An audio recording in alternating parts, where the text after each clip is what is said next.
What really happened with your host, Mike Rivero. The history the government hopes you never learn.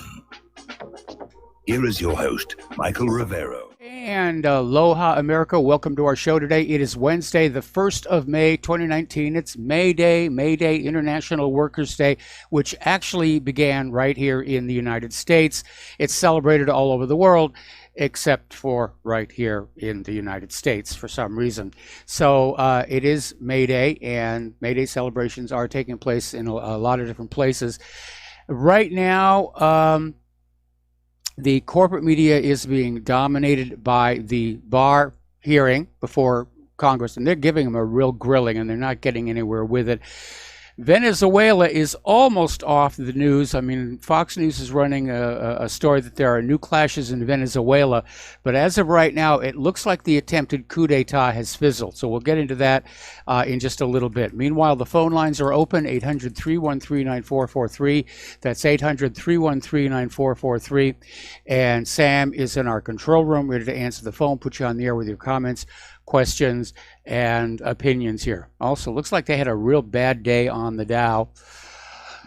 All right, let's get on into it because, again, there's a lot going on here, and the focus, at least here, is going to be on Venezuela.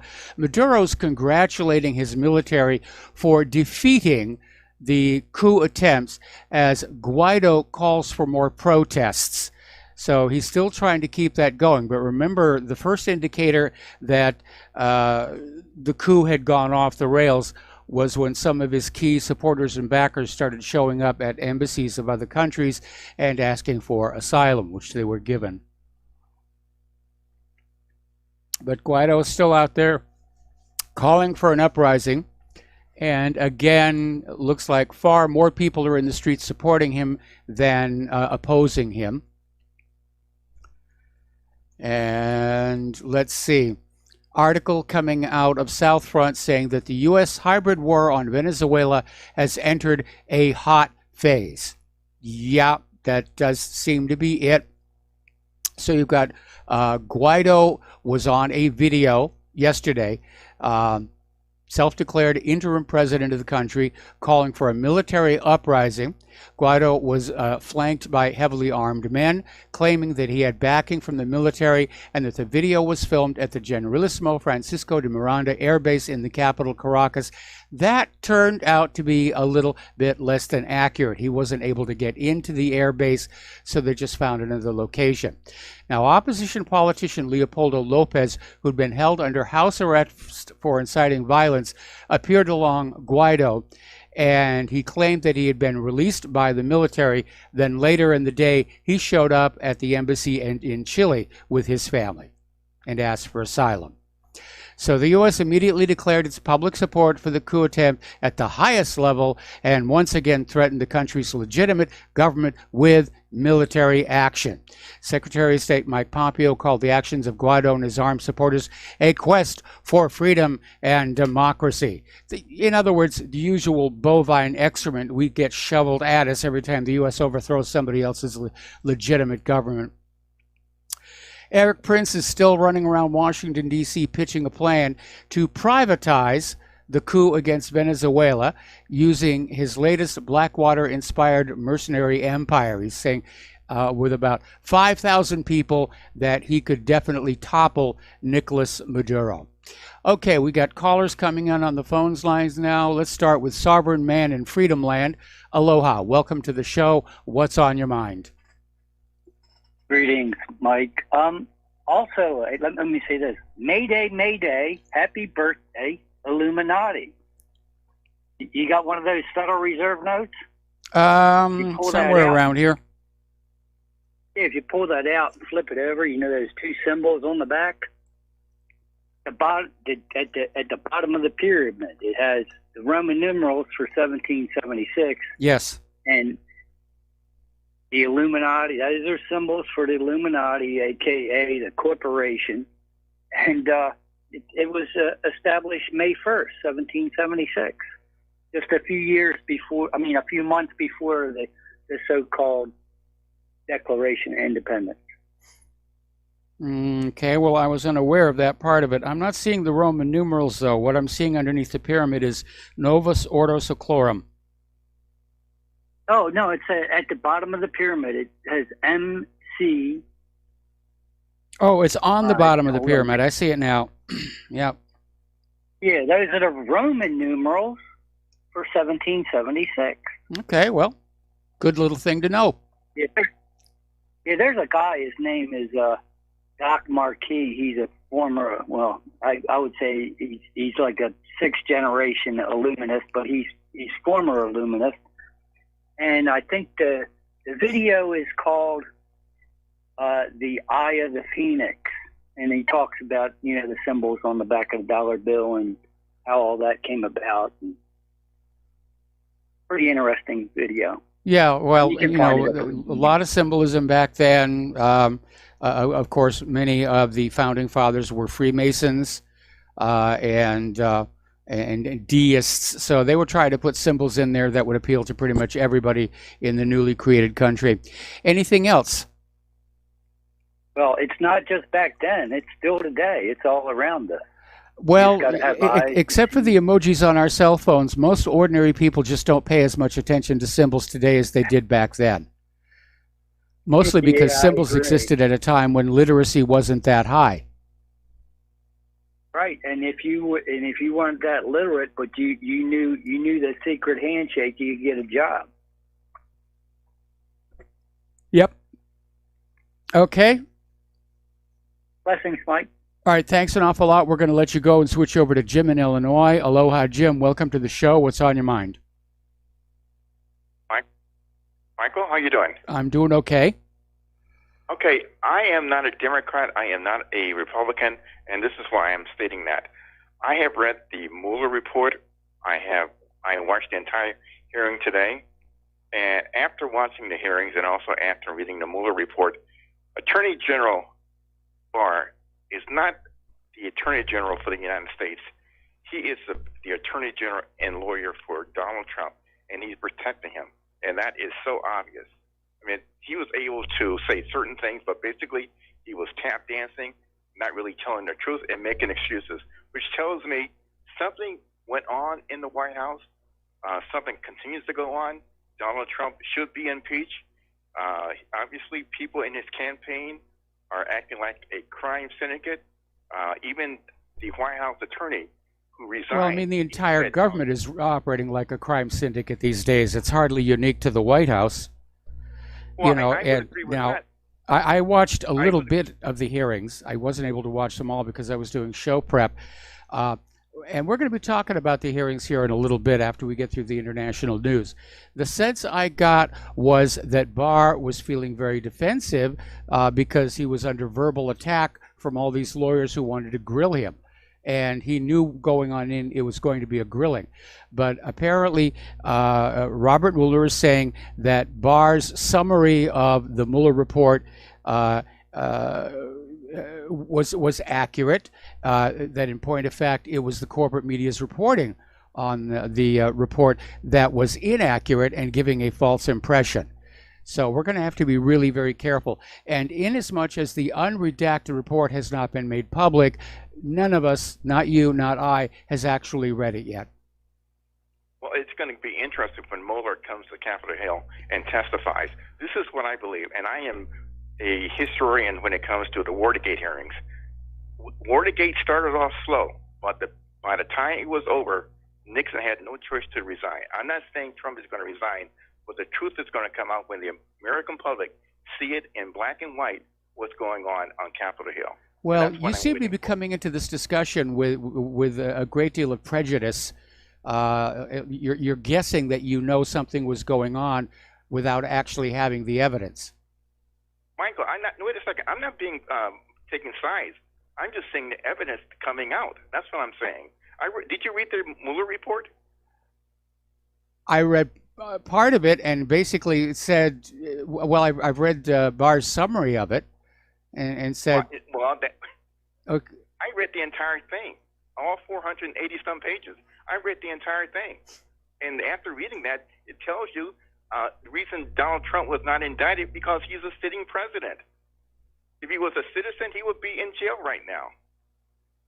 And again, I'm not a Democrat or Republican. I can criticize the Democrats just like I'm criticizing Republicans and Donald Trump.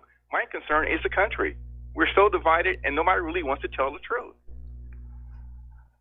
Well, over the weekend, I'm going to get around to reading the Mueller report, or at least as much of it as is out there. But I don't want to jump to any conclusions here, specifically because what I'm hearing from the Democratic side is we don't care what Mueller says. We don't care what Barr says. We know there's got to be something there. We know we've got to impeach. And, you know, I don't want to get everybody rushing headlong in that direction before we know for a fact what is going on. And we know that Mueller was, you know, very hostile towards Donald Trump.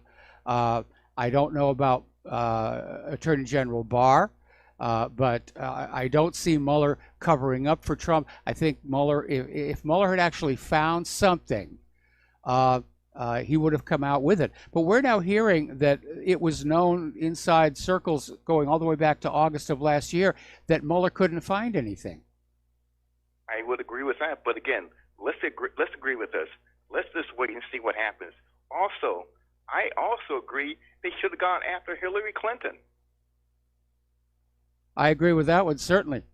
I mean, there is so much more there with Hillary Clinton. There's Uranium One, there's the Clinton Foundation, and it is astounding how the Clintons can just keep getting away with what they're getting away with, and nobody will touch them. Anyway, Jim, we're going to let you go. Thank you very much for the phone call. We're going to do a shout-out now to our on-air affiliates who are just now rejoining the network. Getting on back to Venezuela. Now, this is speculative, okay? But 2 aircraft carriers have left the port. The USS Eisenhower and her escorts have left Virginia and were last seen sailing south. The USS Roosevelt and her escorts have departed San Diego and were also seen heading south, presumably toward the Panama Canal. And the speculation is that these 2 carrier groups are heading for the coast of Venezuela. Now, the U.S. government is already out there screaming, pointing fingers. These people are to blame for our coup d'etat not working out. You're not letting us have our fun. And apparently, Trump yesterday was threatening to tighten the already tight embargo around Cuba if Cuba does not remove its military people from Venezuela. And Carlos Fernandez de Ocasio, Cuba's Director General of U.S. Affairs, said the U.S. is falsely accusing Cuba of having more than 20,000 troops and intelligence agents in Venezuela. De Ocasio said there are roughly 20,000 Cubans in Venezuela, but virtually all are medical workers, and they are some of the finest medical workers in the world. De Ocasio said there are no troops. Cuba does not participate in military operations nor in security operations in Venezuela. Meanwhile, John Bolton basically stated that Trump is returning to the Monroe Doctrine and will be exerting its influence to stabilize Venezuela, basically demanding all foreign influence, including Russia, remove themselves from this hemisphere. And as a little reminder, the Monroe Doctrine goes back to 1823, before the Civil War.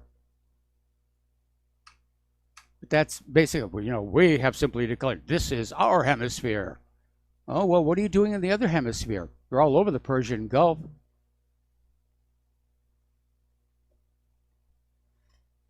Okay. Needless to say, studies by media observers are showing that the corporate media is totally on board. Totally on board. Yes, let's change the regime. Let's get that evil Maduro. He must be made to go.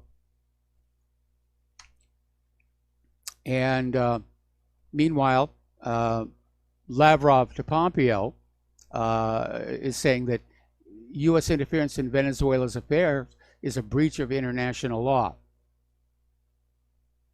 which is certainly true with that. But again, we don't care about international law. We have the Monroe Doctrine that says we can muck about in this hemisphere as much as we want. Supporters of Venezuelan President Maduro are participating in the annual International Workers' Day March in Caracas. People loyal to the opposition of Juan Guaido have joined a rally. Guaido had called for the largest protest in Venezuela's history, didn't quite get it. But Maduro, who's got the support of China and Russia, among others, is accusing Guaido of plotting to overthrow him with the help of Washington, D.C., which everybody's kind of figured it out already. Over at the Ron Paul Institute, Daniel McAdams has weighed on in, saying that Guaido's coup is a farce. It's an absolute farce. Meanwhile, police in Washington, D.C. have set up barricades between the pro-Maduro activists who are inside Venezuela's embassy and the more recent arrivals who are protesting in favor of Guaido. Ron Paul is now warning that Guaido may now be worth more dead than alive to Washington's coup creators. He's failed to kickstart the military uprising yesterday. It was a major fizzle. And Russia Today is reporting that his life may be in danger from his own CIA backers. The big danger is a hard war breaking out, a wide-ranging war, thousands of troops involved and dragging on for years, another Vietnam. Okay, let's see. We're going to take another phone call. Joe in Oklahoma. Aloha, Joe. Welcome to the show. What's on your mind? Two things, Michael, quickly. You spoke about Trump and the Monroe Doctrine. Yes. Running everybody out of Venezuela. Well, you know, if he's going to go that far, why don't he start, before he gets down to Venezuela, why doesn't he start at Panama and run the Chinese out of there? Yeah, that would be a good idea. I mean, you know, why don't we take the things closest to us first? And then the second thing I'd like to comment on, and I haven't heard it said, but it maybe has been, that where people are getting swept up on this immigration deal, Pelosi and Schumer both give it away when they do not want the illegal immigrants in their cities. And they are trying to move everyone to the central United States where Trump did win. Yes. Where the Republican base is strong. And I'm not in support of them either. But what I'm saying is that is how they will defeat the Electoral College. Oh, there's absolutely no question about that. We saw that in the midterms where the illegals were being flooded into California, which when I was growing up was traditionally a Republican stronghold. And sure, they're basically funneling these illegal immigrants into these just slightly red districts in order to flip them just slightly blue. And a whole bunch of districts in California, Southern California especially, that's exactly what happened. And that's why California lost so many of their incumbent representatives in favor of some new Democratic first-termers. And that's exactly what they're doing. The Democrats want the illegal immigrant voters to be basically poured into conservative areas. We can see that in our recent elections at the city levels in Tulsa and Oklahoma City. Republicans are not strong there anymore. Throughout the state of Oklahoma, Republicans are strong, but when you get to the metropolitan areas, they are waning fast. And the Republican leadership has dropped the ball. At the state level, Mitch McConnell and Paul Ryan are just as treasonous, in my opinion, as anybody that's held office in our federal government. They have sold us down the tubes. Thank you, and good day. All right, thank you. And we've got to take a break for commercials. We'll be right back. And aloha, America. Welcome back to our show here. We're going to go right back to the phones here to Al in New Jersey. Aloha, Al. Welcome to the show. What's on your mind? Well, yes, thank you. This is regarding the previous caller. No, I just wonder, what is it with Americans wanting to sick the U.S. on other countries? You know, when the U.S. starts attacking Panama, they're going to attack innocent people, and the Panamanians have been the most loyal of all the allies of the U.S., and they're the ones that are going to be suffering. So please don't continue with that attitude. Well, I think you need to understand something. First of all, ordinary Americans do not support what the U.S.'s government is doing in any of these countries around there.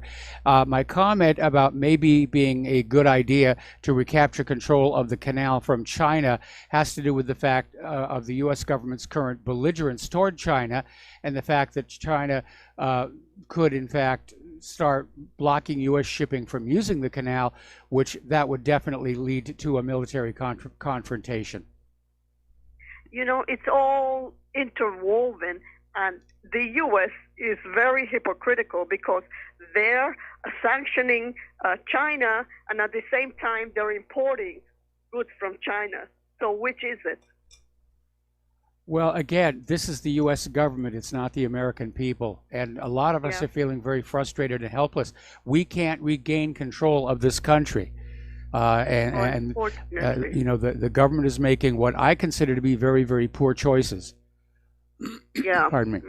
Well, I just want for people to know that if there's any bombs going to be dropped, the ones that are going to get the short end of the stick are the common people there. It's always that way. It's always that way, whether it's Iraq or Syria or Afghanistan or Libya. Ordinary people, civilians are being killed. Up in Afghanistan, the U.S. is killing more civilians than the Taliban is. Yeah. And, regarding Venezuela, we're looking at this situation down in South America, and we're very much afraid that the U.S. is going to start bombing and dropping Agent Orange now in South America. Yeah. That would be a bad thing. Terrible. That would be a very... It would be our turn, right? Well, there was a period, I think it was back in post-World War II, maybe. I'm going to have to go back and look at the history, where the U.S. government just started going around South America messing with all the countries. I mean, they overthrew Allende in 1973. They put in the dictator Pinochet, and that's where that whole image of the ugly American comes from. And Nicaragua. Yeah, in Nicaragua, and we may be seeing a revival of that whole mindset. God help us. Yes. Okay. Thank you. All right, you're welcome. Care. And we're going to switch over to Joe in Tennessee. Aloha, Joe. Welcome to the show. What's on your mind? Yeah, first time I was in Venezuela was right around the Panamanian invasion, and they were having riots there then in Caracas, and they've been having riots for 30 years at least. I mean, you got to look at it's a very unstable country considering all the oil wealth it has, and maybe that's part of why it's unstable. That's definitely why it's unstable. The U.S. has been trying to get control of that, going all the way back to Hugo Chavez. I call this guy I call him Guano. This guy they're trying to put it, because that's batshit, you know, and he's batshit crazy. And I look at the guy, he gives me the creeps. Not that Maduro's any better. I mean, it goes back to Hugo Chavez. You know, I mean, he was tortured when he was a political, a newcomer. You know, the rich oligarchs that controlled Venezuela, they took him and they tortured him because he was like a peasant leader, you know, in a peasant revolution, the tribal people. And, he came in, and of course, when you've been tortured and imprisoned and your people have been abused, a lot of times you become very revolutionary. You know? Yeah. I mean, that's kind of not.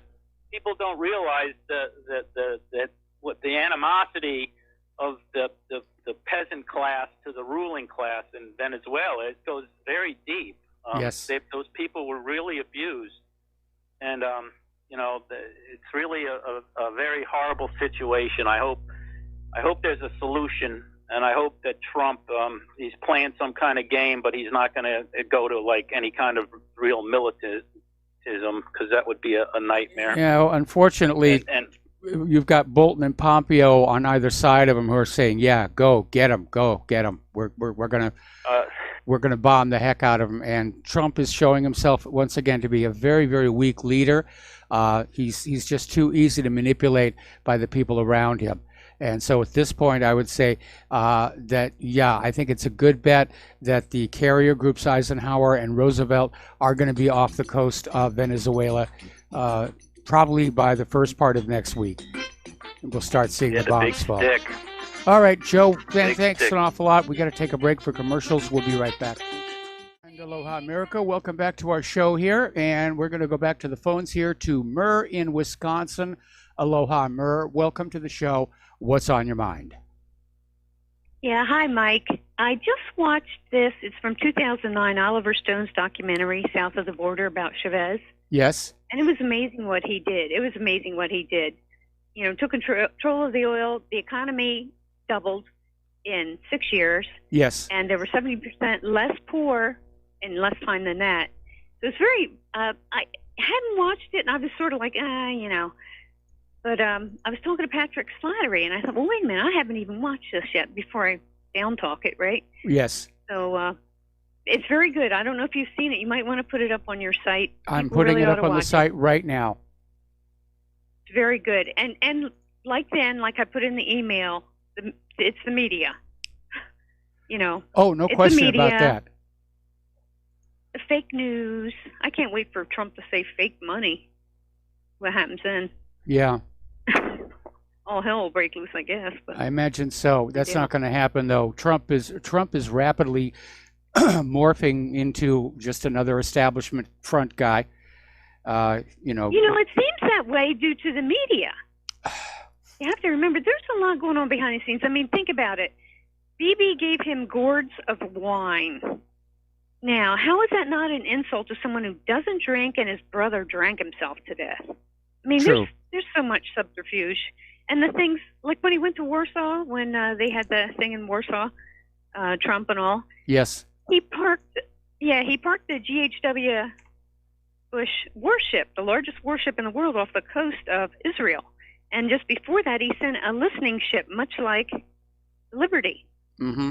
But the only bit from Israel about that was, oh, yeah, you know, we're buddies, blah, blah, you know, basically. No. It was to prevent any false flags from going down in Warsaw or elsewhere. It worked. Or it may have just been, you know, goading each other, subtle insults back and forth, little messages well, we here. Have to remember, but as far this man has been planning. As far as Trump himself is concerned, we do have a window into the Trump administration we have not had previously, and that, of course, is his Twitter feed. Now, on the assumption that Trump's Twitter feed is not being actually generated by some staffer somewhere, we can get a picture of what Trump is thinking through that. And we can see that there is a gap between what he seems to be thinking and what he actually does. And getting on back down to Venezuela, my concern, of course, is that there are a lot of war hawks. They've been lusting after Venezuela's oil for a very long time. It's the largest known reserves on Earth. And it's not like we need the oil itself, but we are desperate to control what currency that oil is traded for. And that's been an issue with Venezuela all along, even going back to Hugo Chavez. Hugo Chavez was willing to sell that oil for any currency the buyer wanted to use. And that, of course, just undermined the whole Bretton Woods hegemonic domination of the world's economy. And that's really what all these wars are about. It isn't that the United States needs the oil. The United States has got plenty of oil. What the United States is desperate for is to keep foreign demand for U.S. dollars up. And the only way it can do that is to shackle natural resources like oil to those dollars. And more countries are breaking away from that. And that's why this country is in serious trouble right now. Yeah, in that documentary, I believe it skips over Colombia because they've always been a real tool for the U.S. Oh, yes. And continuing. And if you also look, Florida McKee, M-A-Q-U-I-S, has a YouTube channel, and a lot of his things get blocked often. But he's been covering this for a very long time. I was without interwebs since January till just recently. And, last year I was really, he was one of the only ones that was kind of really covering much about Venezuela and what's going on. Yeah. And it turned out satellite photos they would delete really quickly, at least for consumption of the public. I'm sure they're stashed somewhere else. But one of the satellites following soldiers, and this is all over the globe, is Strava, S-T-R-A-V-A, and they follow the Fitbits. Yes. So it's kind of fun to see the heat maps. Yes. You see them in Antarctica where they're working out. You see them on the ships where they're zigzagging back and forth. And, so you can kind of get an idea where things are. But like I said, then they delete it so we can't see it. So yes. But, yeah, watch that documentary, people, Mike's listeners. Okay, well, thank you very much for the phone call. We're going to let you go. And, that whole thing about Fitbit, you didn't even need a satellite for that because Fitbit sends that information back, over the Wi-Fi cell phone systems. And so you had exact GPS coordinates on all these military personnel.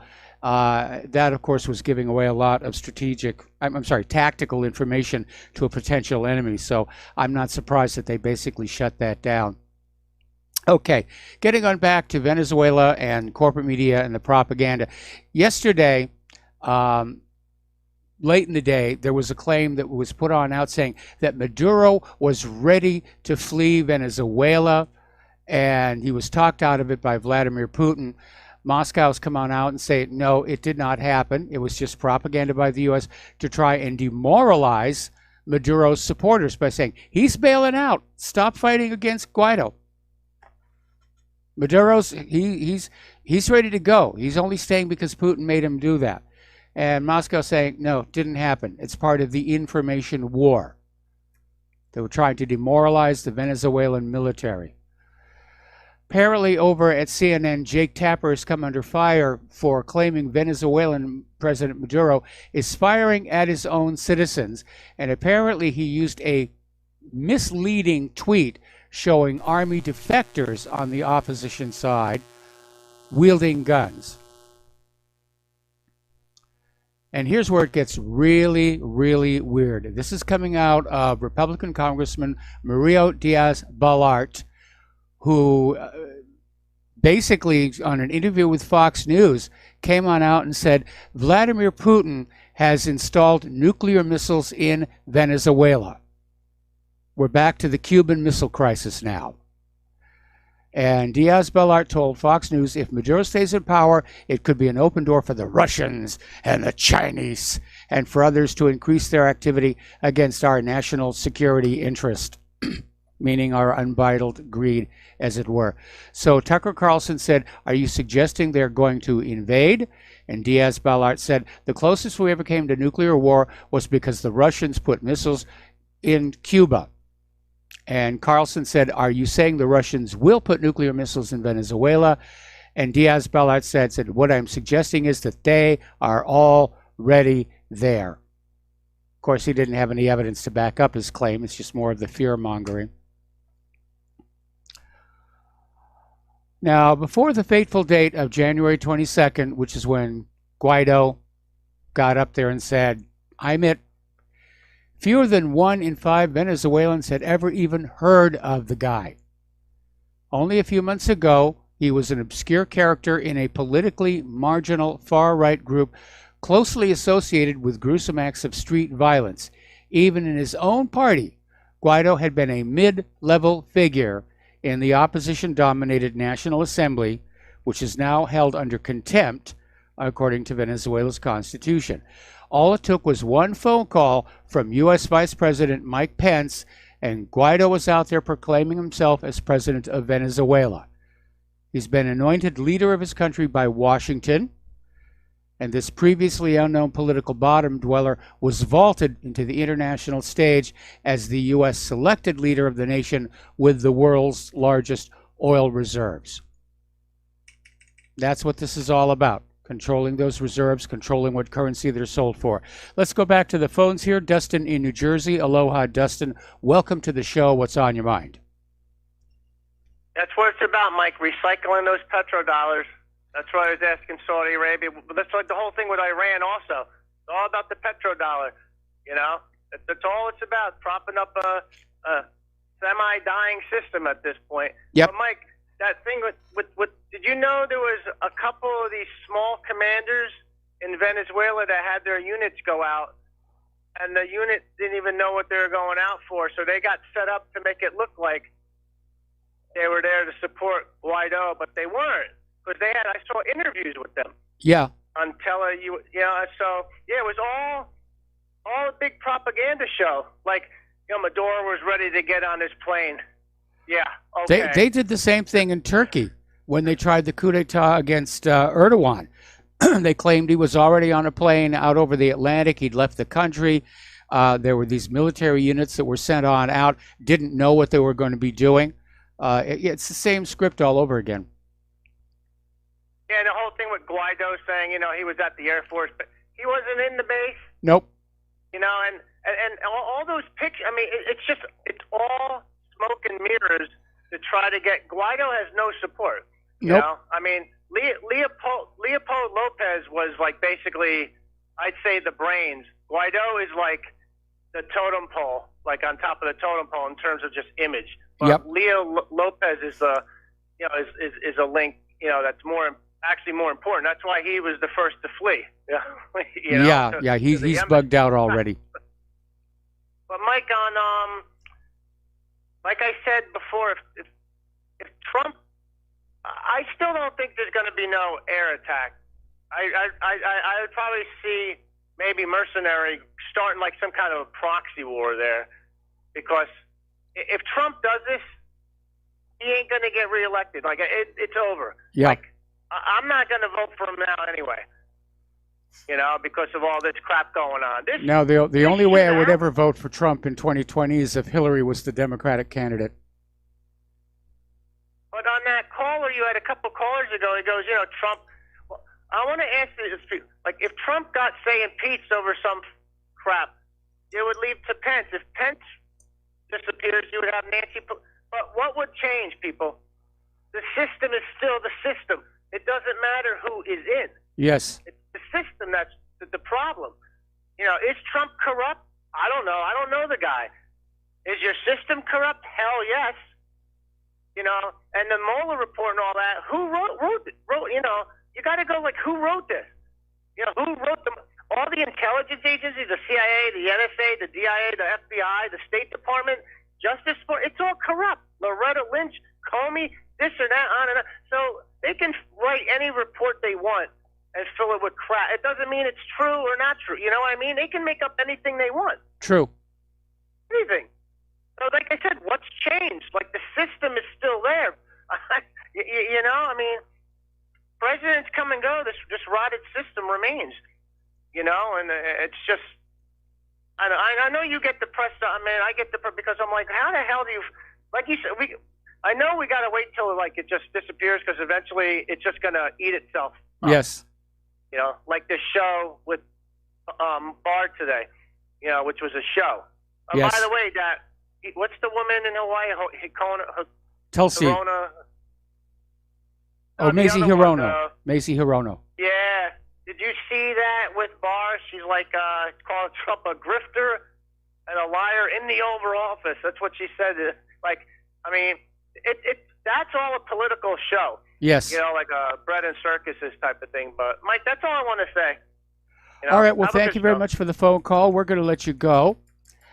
And getting on back to the war zones, over in Iraq, the United States has finally actually carried out a military operation using an F-35.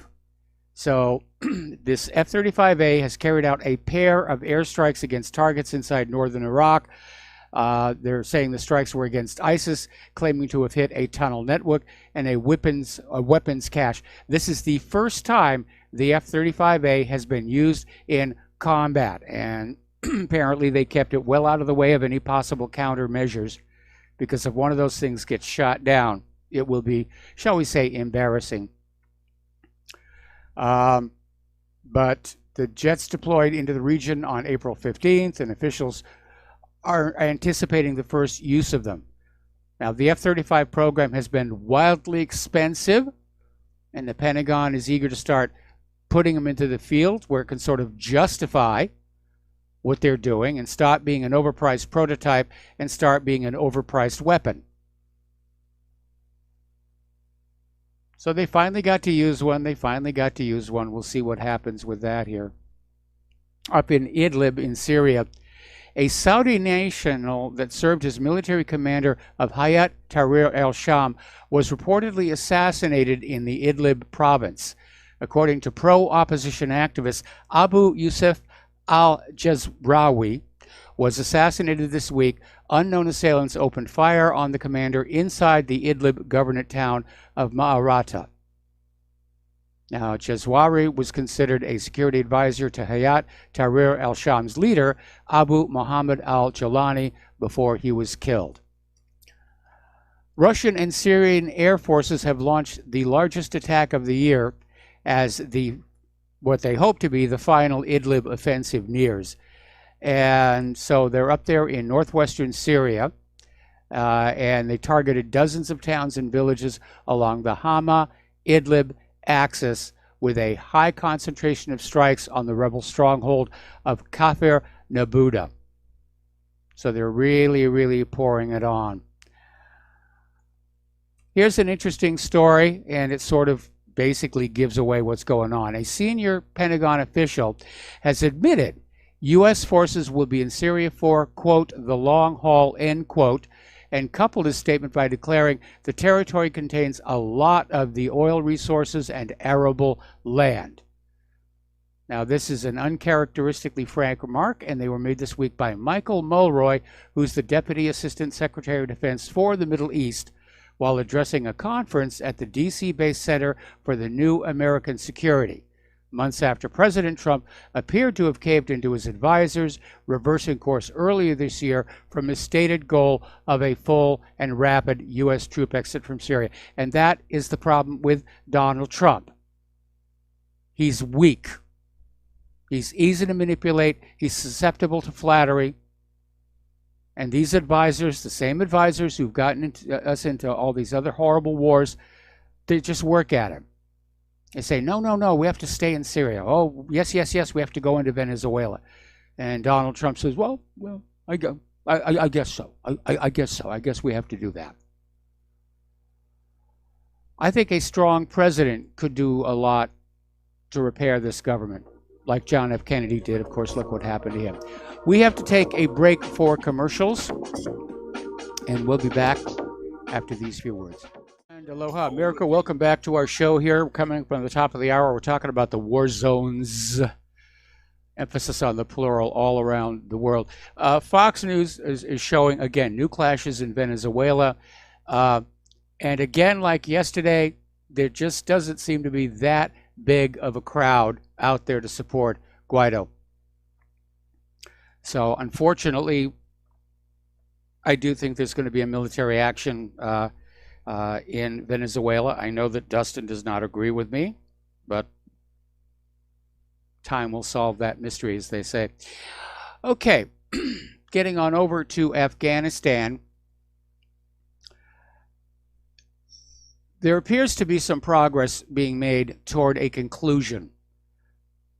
And there are negotiations going on with the Taliban in Qatar that have achieved an uncommon consistency. There's a bipartisan resolution matching the Taliban's proposed timeline has emerged in the U.S. Senate. The main voices opposing peace originate from within the Pentagon and the Afghan National Unity Government. Now, in a departure from their constitutionally mandated subordinate role, top generals are calling for yet another extension on murky grounds. So it's a complex mess. How does the United States get out of Afghanistan without making it look like we lost, which we did? How does the U.S. puppet government in Afghanistan stay in power against the Taliban that it originally deposed?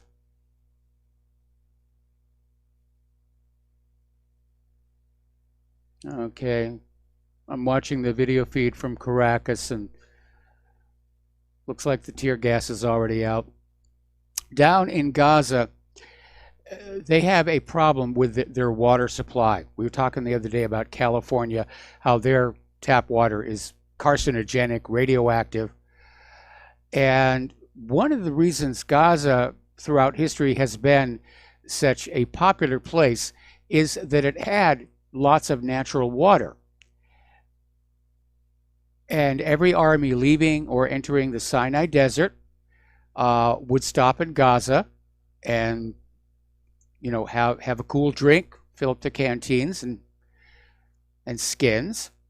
But today, the water of Gaza is a toxic situation.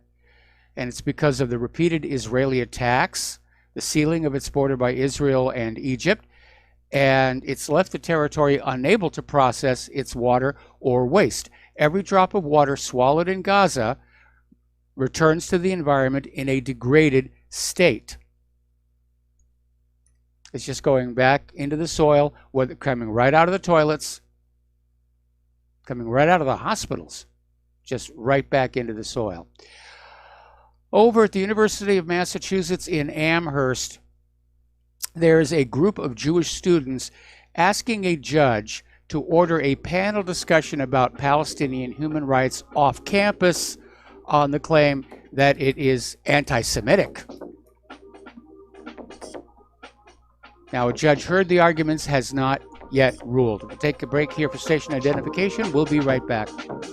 And aloha America, welcome back to our show here. We're talking about events surrounding Israel, of which there are a great many. But here's an interesting little article. This came out of Electronic Intifada. And apparently in the wake of the recent elections, some of Israel's liberal backers are starting to fret that the self-described Jewish state is becoming ever less democratic. And that, of course, is going to be a bit of a problem because Israel likes to proclaim itself the only democracy in the Middle East. And on that platform, of course, does quite a bit of fundraising here in the United States. But the general line in Israel and among its Western supporters is that the country is able to balance its two important ideals and core principles, namely that it is a Jewish and presumably a universally democratic state. And it's shifted lately that this balance was offset by the recent right-wing tilt in the country. And that rightward shift is what has enabled Israel's passage of its apartheid-like nation-state law. It's not apartheid-like, it's apartheid. And the abandonment of its universal democratic identity in favor of an exclusivist Jewish one. Now, earlier in the week, there was a bit of a stink over a cartoon that appeared in the New York Times, which was immediately taken down from the website, and the New York Times davened and groveled and apologized for the anti-Semitism, but that's not the end of it. Israel's ambassador to the United Nations, Danny Danon, is out there demanding the United Nations criminalize anti-Semitism. And Danon said the time for talking and having a conversation is over. What Israel and the Jewish community around the world demand is action now. And he said basically those who engage in anti-Semitism must be punished, whether it is here at the UN or by political leaders, editors, policy pundits, or college professors. It does not matter. Anti-Semitism should have no place in our society. And again, they're trying to rebuild that shield behind which Israel hides. Because what Israel is trying to claim is anti-Semitism is criticism of the government of Israel and its actions. And that political cartoon from the New York Times was exactly that. It didn't bash Jewish people. It didn't attack their faith. It was basically a cartoon involving Benjamin Netanyahu and Donald Trump and the relationship between them. And that's a legitimate area of discussion. But Israel's trying to claim, oh, no, anything that makes Israel look bad, that's anti-Semitic. And it's a ridiculous approach to take to anything, but Israel's gotten away with it for a very, very long time. But it makes about as much sense as claiming that you shouldn't criticize the Nazis because you're just showing your hatred of the German people. That's how absurd this whole idea is. But I can understand why Danny Dannon is in a bit of a panic here. Over at scottthornton.org, there's an article showing that polls taken among the American people continue to show that support for Israel is sliding. Support for Palestine, Gallup last month, their poll showed support for Palestine among Americans is now higher than support for Israel. That's a stunner. That's an absolute stunner, and that's why Israel is in a panic. All right, let's take a phone call now. Peter in California. Aloha. Welcome to the show. What's on your mind? Mike, I think they should make a law that says that Jewish supremacism is illegal. We should make it illegal. We should make dual loyalty illegal. I agree with you on that last one. We should make fifth column, subversion of the government, illegal. I think it already is. Well, but that's what they're doing. It's the fifth column, Mike. Yes. And we should make the people who enable it, because the only reason why we can't stop it is because anybody who goes to stop it is immediately labeled anti-Semitic, and so they have to do it themselves, and they never do. They never do. It's a bunch of enablers, and the rest are fifth column. Yep. And so we should make all that illegal. And if they don't want to agree to it, then you know what? Go to the Holy Land. God gave you your real estate license. Go back over there, take that, and get the hell out. Yep. I would agree with you on that one. Now here's the issue. Everybody thinks they're supreme. Okay, that's unfortunately part of our xenophobia and part of the whole racism issue. And so I don't think you can really say that can be made illegal. But I agree on the dual national situation. I think we also ought to look at going back to a time when we had laws that limited how much media a single entity could own, because a big part of the problem right now is that you have these large corporate empires which are dominated by you-know-who, and that is why, first of all, I'm amazed the New York Times actually put that cartoon up to begin with, but then it makes it very understandable why it would be yanked down very, very quickly. There was another article about the New York Times just last week, and how they always say, well, it will lead to, they're talking about Israel, if these policies continue, it will lead to apartheid. They've been in apartheid for 70 years. It is apartheid, founded by ethnic cleansing Jewish supremacist terrorists who blew up car bombs, and 3 of the prime ministers were literally terrorists that pulled the trigger themselves. Yes. Nobody else has a country that's like that anywhere. And but the New York Times keeps saying, well, if they continue on this road, they're going to become apartheid. Give me a break, New York Times. That's why nobody reads your ass anymore. It's a lie, just like the Gallup numbers were a lie, and they admitted it. Yes. They admitted that they fudged the numbers for years, and it's all a lie. All the stuff that you see on TV. Yep. That doesn't give any context at all. It's lies by omission. And they own it all. They own the banks that own them as well. Yes. And it's toxic, and you can see why so many people have been so many countries have thrown them out and found them to be subversive, absolutely subversive. Yes. How are you going to do that? They're behind, everything from the open borders to the gun control stuff to, they support all that, almost as a block. All the wars, anything for Israel, please, it just drives me nuts to hear it, and I'm glad that you're running this stuff, Mike. So, well, the sad truth is that if Israel's representatives in this country have their way, we ordinary American people are soon going to be living the standard of living of the Palestinians. I'll tell you what's patently clear. They've had their own country now for 75 years or so.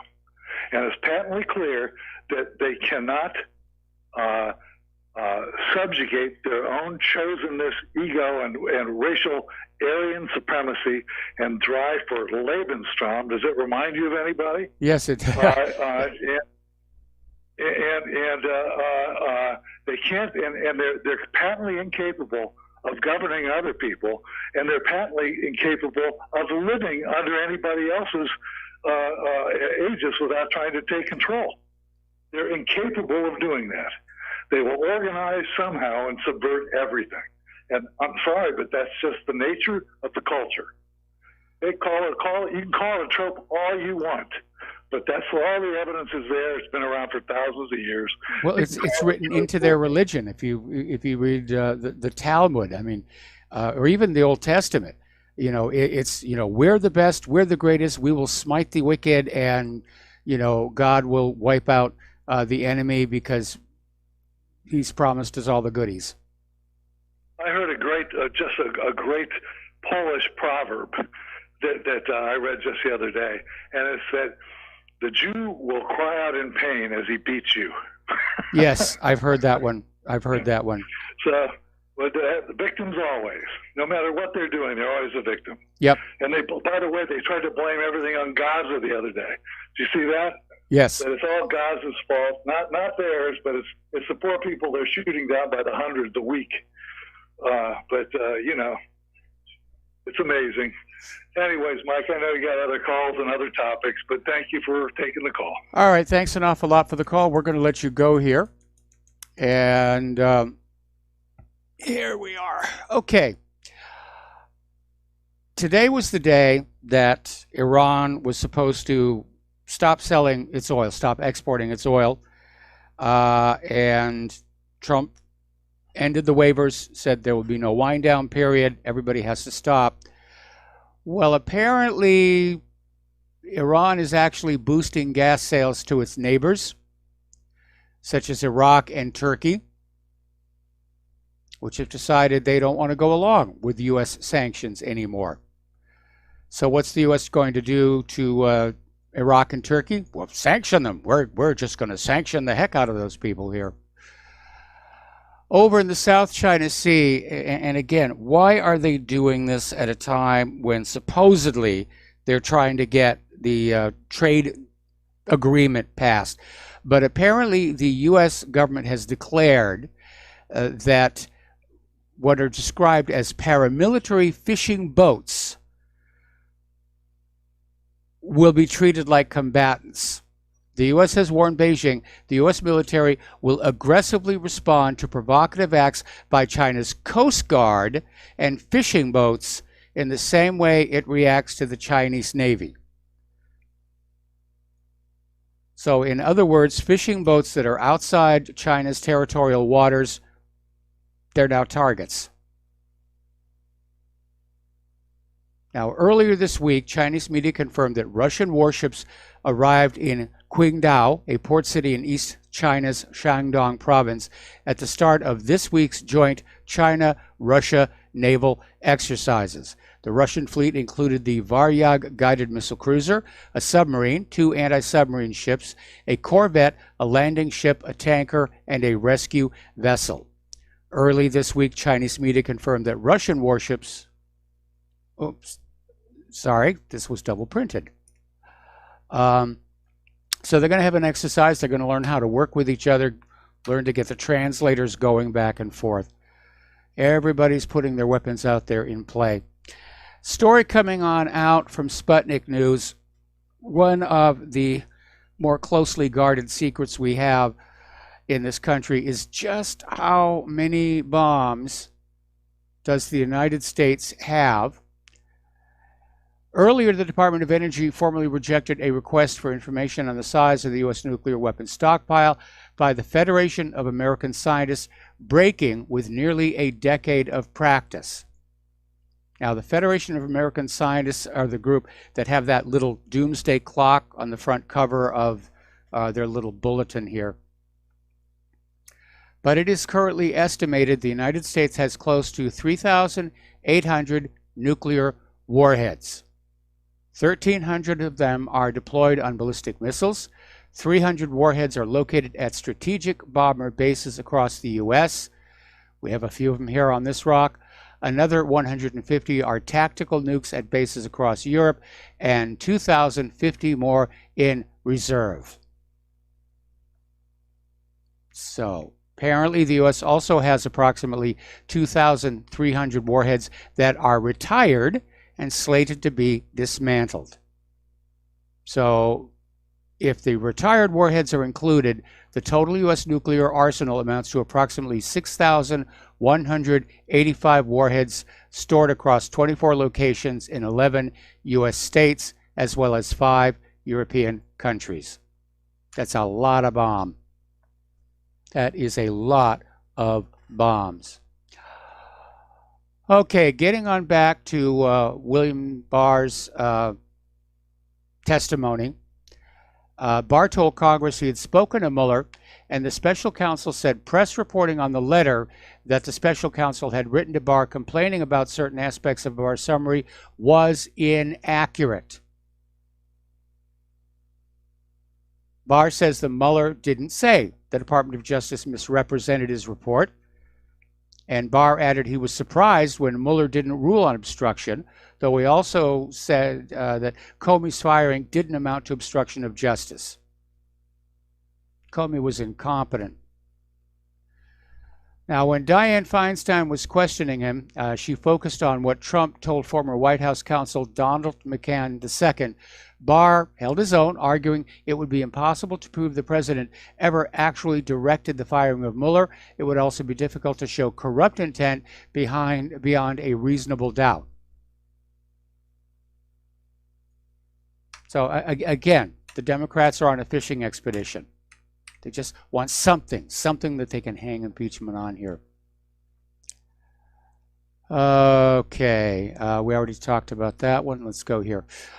Story coming on out from amgreatness.com, and it says, forget about what's going on with the Mueller report here. The real bombshells are about to hit their targets, and what they're talking about is in the next few weeks, Inspector General Michael Horowitz is expected to issue his summation of the potential abuse of the Foreign Intelligence Surveillance Act by top officials in the Obama administration and holdovers in the early Trump administration who were overseeing the investigation of Donald Trump's presidential campaign. And apparently the perpetrators from FISAgate are now scrambling for cover, because they know they may be in trouble. They better start making deals here. So we're here at the 1st of May, 2019. We've got an election coming up in November of 2020. The campaigns are already in full swing. The game playing is already out there. And what are the Democrats actually running on? What is their 2020 platform? It seems to just be reparations, allowing terrorists in jail to vote, and spending trillions of dollars to basically get rid of the plant food in the atmosphere. That's it. That's all they've got to work with. And that's why they're desperate to load up the red districts with illegal immigrant voters to turn them into blue districts. Because they don't really have anything to appeal to American voters with. Next year's election is going to set records for being crooked. Okay, let's talk about the economic news now. And apparently Italy is the latest country that wants to bring the people's gold home. European Central Bank's President Mario Draghi recently announced the ECB would be required to approve any management of gold reserves within the Eurozone countries. In other words, they're getting very nervous about countries saying, we want our gold back from the central bank. And so Draghi is saying, no, you have to have our permission. It may be your gold, but it's our central bank. And Draghi singled out Italy. And according to the Wall Street Journal, Italian citizens want to take control of Italy's gold reserves. During the last few years, a multitude of small investors lost billions of dollars due to the failure of several Italian banks. The Bank of Italy has been seen as an elitist, inefficient entity, indifferent to the needs of ordinary people. Deputy Prime Minister Luigi Di Maio is leading the attack against Italy's central bank, along with the Five Star Movement and the Nationalist League, all of whom blame the country's financial woes on the incompetence of the central bank. Gee, just like here in the United States. So they want their gold back, and they should get it back. Draghi should not be throwing up a roadblock. So we're going to take another commercial break here, and we'll be right back. And aloha, America. Welcome back to our show here. And they're running our monthly test of the tsunami incoming ballistic missile siren system. So you may hear that in the background a little bit. We're talking about the economic news, and over in Japan, they're actually having an issue with a population decline. And apparently it has been rather serious, whether it's just people not having new babies or people moving away, or obviously Fukushima's had an impact as well. But right now there is a record 8.46 million homes in Japan that are vacant, completely unoccupied. Good, let's send them our homeless people. By the way, somebody just sent me an article here saying that on its recent deployment to the Mideast, the F-35 apparently was sent with the wrong spare parts. A little bit of a supply chain whoopsie there. Okay, let's talk about immigration. The immigrants are still pouring into this country. Nothing is being done. Trump is out there tweeting like crazy. And he's getting ready to talk about war with Russia and China. But how can this nation ever repel a military invasion by a well-armed military like the Russians or the Chinese or even from South America if we can't repel an invasion by a ragtag, disheveled, unarmed mob of impoverished illegal migrants? It just doesn't make any sense at all. All right, let's grab a phone call here. Barry in Oklahoma, aloha. Welcome to the show. What's on your mind? Oh, he dropped. Fair enough. Over in Switzerland, according to newly released data, several migrant groups of different national origins have welfare dependency rates well above 50%, with over 80% of the Somalis in the country taking state handouts. Now, the data was gathered and released by both the Federal Statistical Office and the State Secretariat for Migration, and shows that the 4,000 or so Somalis in Switzerland are by far the most prone to being on government benefits, with 83.7% relying on state income. Other nationalities have rates over 50%. Eritreans are 54.7%, Angolans at 54%. It's just a huge, huge drain on the system. Over in Stockholm, Swedish anti-extremism SAR is allowing returning ISIS fighters re-entry to the country, describing them as caring citizens. And they're trying to tell Swedish residents, you've got nothing to fear from these ISIS fighters returning from the Middle East to live peaceful, crime-free lives in Sweden. That's going to be a tough sell here. Now, Christina Kiernan, Stockholm's anti-violent extremist coordinator, claimed jihadis who returned from Syria and Iraq were living orderly lives following a public outcry regarding the government's decision not to strip people who fought in radical Islamic terror organizations of their Swedish passports. So basically, the idea is they're returning from killing, beheading, blowing things up, improvised explosive devices, and we can just expect them to start baking bread and something like that. Over in Great Britain, Julian Assange has been sentenced to 50 weeks in jail for jumping bail. So he's not going to be back in the United States for another year, supposedly, unless Britain decides to just go ahead and extradite him in the middle of his jail sentence. But here's an interesting little article, and it came out of Medium.com. It's authored by Caitlin Johnstone, basically saying why Australians should fight to bring Assange home. And that's always been one of the very annoying questions ever since this whole situation began. Where was Australia during all the years that Assange was staying in the Ecuadorian embassy? And I understand that Assange went to the Ecuadorian embassy because the Russian embassy wouldn't have him. Wasn't there an Australian embassy in London? Why didn't he go there?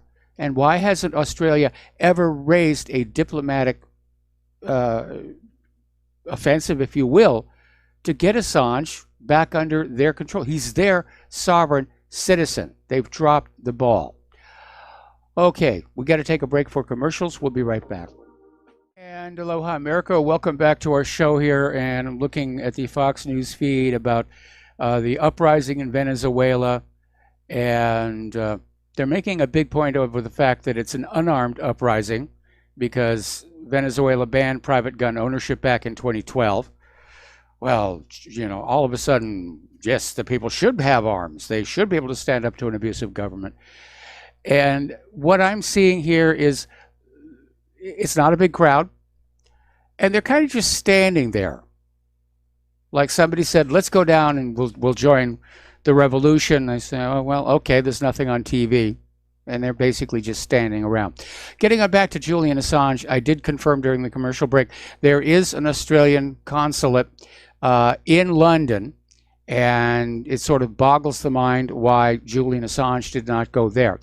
But there's this Australian activist, Somerset Bean, and he's launched a GoFundMe with the simple goal of circulating 1,000 giant posters throughout Australian cities in the lead up to the May 18th elections, calling for Assange to be brought home. And the posters are urging Australians to contact their representatives and put political pressure on them to stand up for one of the nation's best and brightest stars. So, but yeah, I find it very disturbing that the Australian government has never really made an issue about this stuff. Story coming on out of Investment Watch blog. If you are planning on traveling by air in the near future, apparently government searches of phones and laptops at the airports are rising. No idea what they're looking for. Copyrighted videos, something like that. But again, it's just a complete abandonment of our Fourth Amendment right to privacy. Actress Julia Roberts is now out there calling for gender-neutral schools. I'm sorry, bathrooms, rather. She wants gender-neutral school bathrooms. Like I said, the Democrats don't have anything to run on other than this kind of stuff.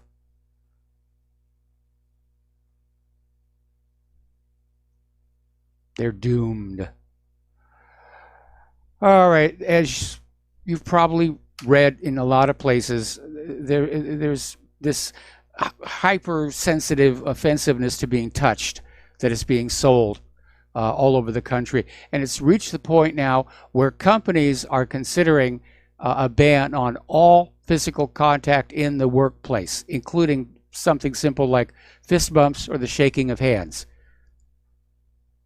Don't shake hands. You can be fired for that, which probably will slow down the communicability of certain diseases, but it shows just how rigid our society is becoming.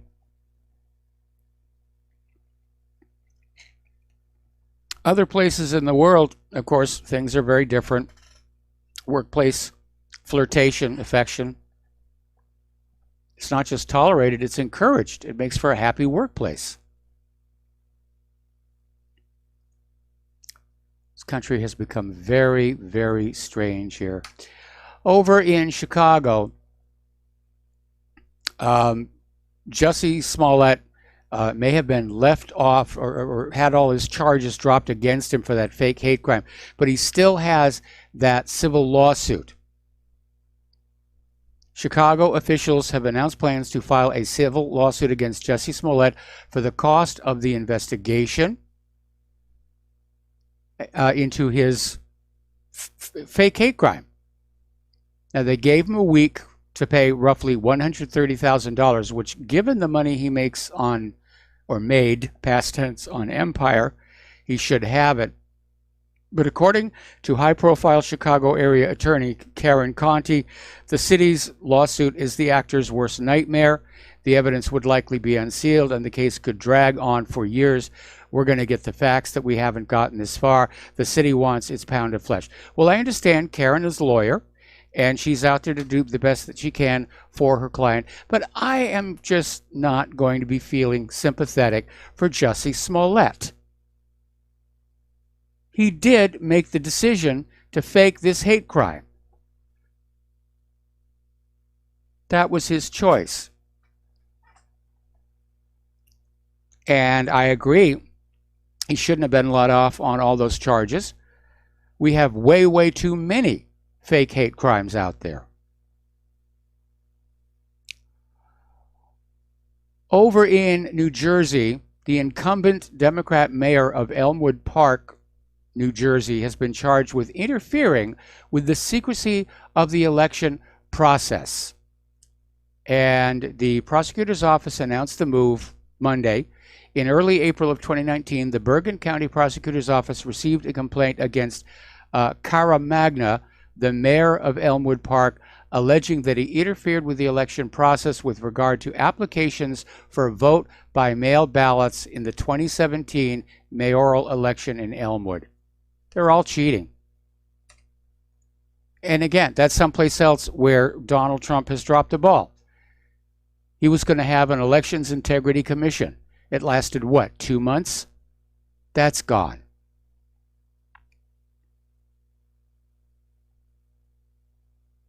Now, Democratic 2020 hopeful Pete Buttigieg, I hope I'm saying that correctly, basically came on out saying that he supported some exceptions to the mandatory vaccines and said there could be personal or religious exemptions. And immediately, of course, Democrats got on him, pharmaceutical executives got on him, and he was forced to backtrack. And his spokesman came on out and said, Pete does support some exceptions, except during a public health emergency to prevent an outbreak. Boy, such a tense issue, these vaccines. All right, we're going to take a phone call now. Richard in California, aloha. Welcome to the show. What's on your mind? Yeah, I just had a question about the very first call of your show. So he was saying that the only reason that Trump wasn't indicted was because he was president. What page is he reading? Yeah, I mean, the report, the portions of the report I read said they didn't find anything. That caller was a shill caller. I mean, the Democrats are out there trying to sell this idea that there's been a cover-up and that, Mueller was protecting Donald Trump so they can keep on pounding on him from now until 2020. I agree completely. Can you do me a favor? Anytime someone makes a claim like that, ask them the page number because it's not true. Yeah. All right, that was it. All right, well, thank you very much for that update. And I had not gotten the impression that there was a specific page number the first caller was referring to, but that's a good point. On what page in the report does it say that Trump was let off the hook because he's president? Yeah, I'm pretty sure I'd hear about it. I have 3 lawyers in my family. Yeah. Okay. Dinner around your dining table should be interesting. Well, thank you for taking my call. You're welcome. Okay. All right. We're going to let you go. Back to the campaigns again. Killibrand has a new ad out where she's playing beer pong. Up in Canada, they are having their problems with flooding just the same as we are here in the United States. And apparently 10,000 people have been evacuated, and the Ottawa mayor is warning the worst is yet to come. So they've deployed 400 troops to the city to help fight the massive flooding which has hit the east of the country. Boy, it's been a rough year. Of course, again, when you are going into a new ice age, winters have a lot more snow. When the spring melt happens, you have a lot more flood water. That's just exactly what's going on both in Canada and here in the United States. So the evacuation comes as Federal Public Safety Minister Ralph Goodale said the situation in Ontario was potentially worsening, while in Brunswick, around 9,200 residences and cottages remain flooded, along with 7,000 other properties. That is ugly. It's very nasty. Burger King is out with a new faux meat burger. It's called the Impossible Burger, and it uses a fake meat product produced by Impossible Foods. It's plant-based. It's a veggie burger. But apparently it is turning out to be a huge success, and Burger King is now concerned that demand for the Impossible Burgers is outstripping the supply. The company that makes the burgers is pledging to open their factory longer and employ more staff. So Burger King announced that they're going to be selling this plant-based burger, the Impossible Whopper, in all of its locations throughout the United States by the end of this year. But Impossible has reached out to distributors and restaurants to let them know an Impossible shortage is entirely possible. Demand is outpacing the company's manufacturing capabilities. Well, somebody messed up the spreadsheet on that one. But that's a good place to be in. Demand is greatly outstripping supply. But if they can't adapt, if they can't adjust, they could go out of business simply because they can't fulfill their contracts. Okay, I just got an email here from somebody saying that there appears to be more deterioration on the Oroville Dam. Now, this guy is talking about the webcams, but as of the last time I checked, the live webcams at the Oroville Dam are not working.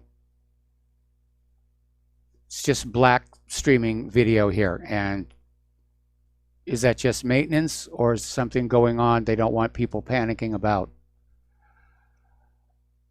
Over at madnesshub.com, there's an article about the mismanagement of the Flint water crisis. Now, the Democrats love to pretend Trump is somehow to blame for the Flint, Michigan water mess, which they've been experiencing for years. Now, they had problems with their water before Trump even announced he was running. And don't forget, this is a Democratic stronghold. They've been running the city for decades. But forget all of that. It's somehow Donald Trump's fault. Oh, there go the sirens. And they're going on saying that Trump is deliberately ignoring the struggles of the people of Flint, Michigan. He's making sure they receive no support or help from the EPA because he's racist or something, blah, blah, blah, blah, blah. Well, it actually turns out Flint has received $100 million from the Environmental Protection Agency, and there is significant evidence that it is being misspent through corruption by local politicians. And the mayor's office has simply refused to talk to the only local paper for an entire year about what's going on.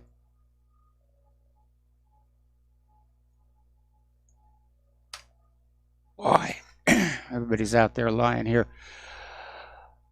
Speaking of the EPA, remember the other day Donald Trump, campaigned on vaccine safety, and just a few days ago was out there saying, yes, measles epidemic, get your measles vaccine.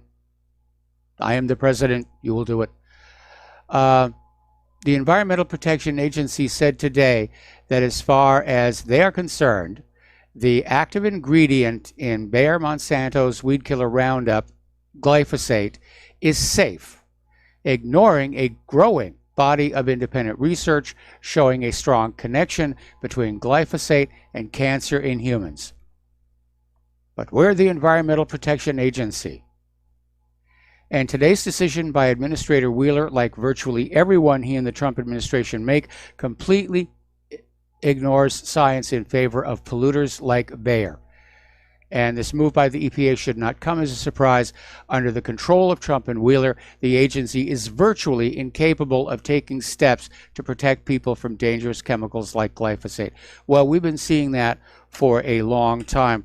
And perhaps it's a good idea to go back and remember just how the Environmental Protection Agency came into being and what its real purpose is.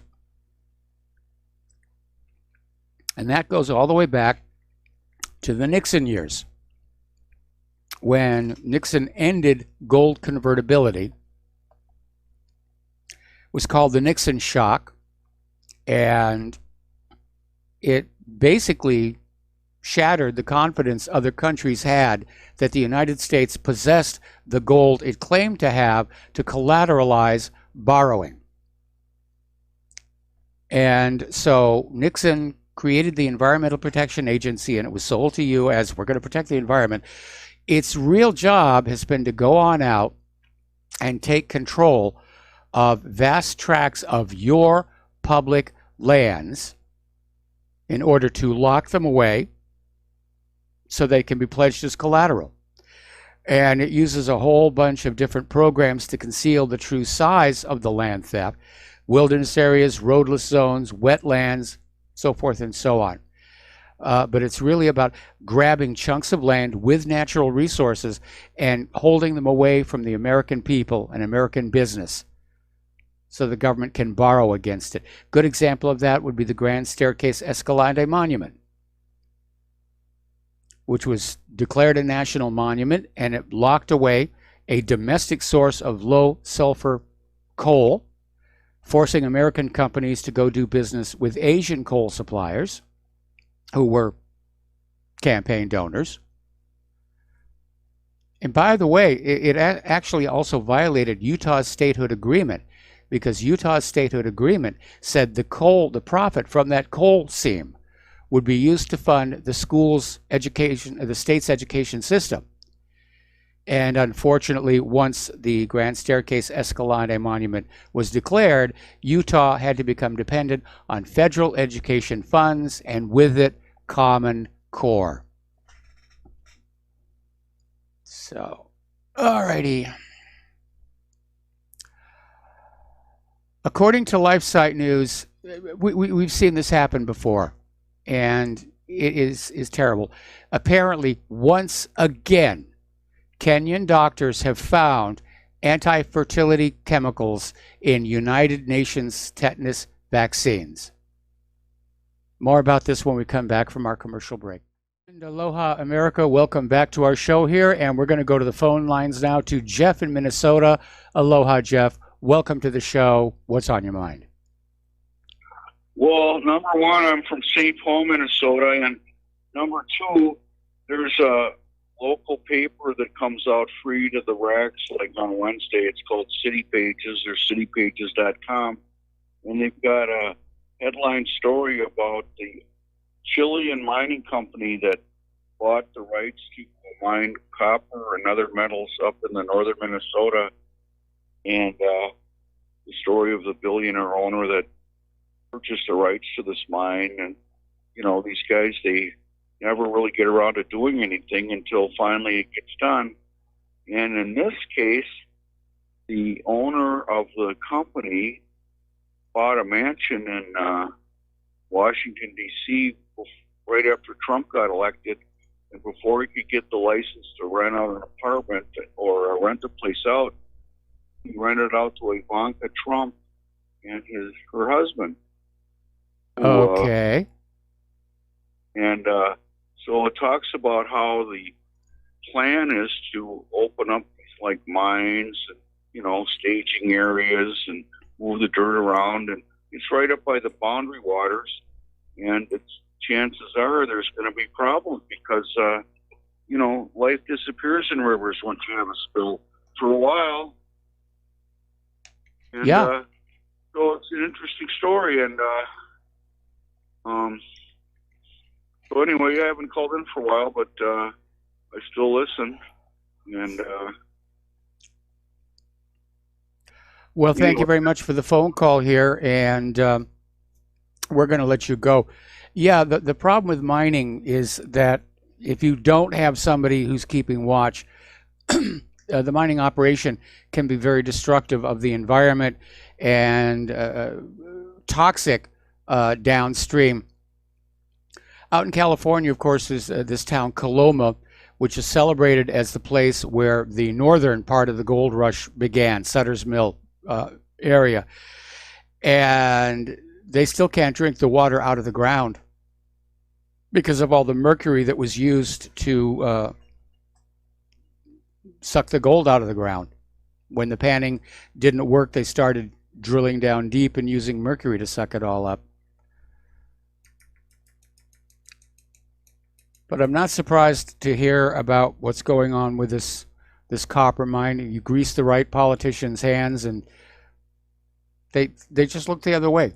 Remember when the Flint water crisis first broke out? What was the first thing the Flint government did? They got bottled water delivery for their offices. It's just insane. All right, getting on back to the story that we were talking about. Over in Africa, the Kenyan Catholic Doctors Association is saying that they took 6 different samples of the UN-provided tetanus vaccine from various locations around Kenya, was sent to an independent laboratory in South Africa for testing, and it was found to contain this antigen, HCG, which is used in anti-fertility vaccines. But it was found present in the tetanus vaccines targeted to young girls and women of childbearing age. All right, we got to take a break here for station identification. Come back with hour number 3 here, and could probably use a few more phone calls as well. We'll be right back. And aloha, America. Welcome back to our show here. Hour number 3. The phone lines are open, 800-313-9443. And let's get on back to our health and safety news here. Apparently, Ambien, which is a sleep medication, is now becoming infamous for prompting people to act bizarrely in a semi-sleeping stupor. And the FDA is going to require sleeping pill manufacturers to post warnings on labels. Apparently, Ambien is making people kill themselves while they're asleep. Good medication. Really good medication. And, I keep commenting on how the whole world seems to be getting more and more bizarre. We're seeing these stories about, this guy who beat this 4-month-old baby to death. All this nonsense about transgenderism. And I'm wondering how much of it is linked to this saturation of medications that we live in. And I know that there is a concerted effort to sort of conceal that kind of information.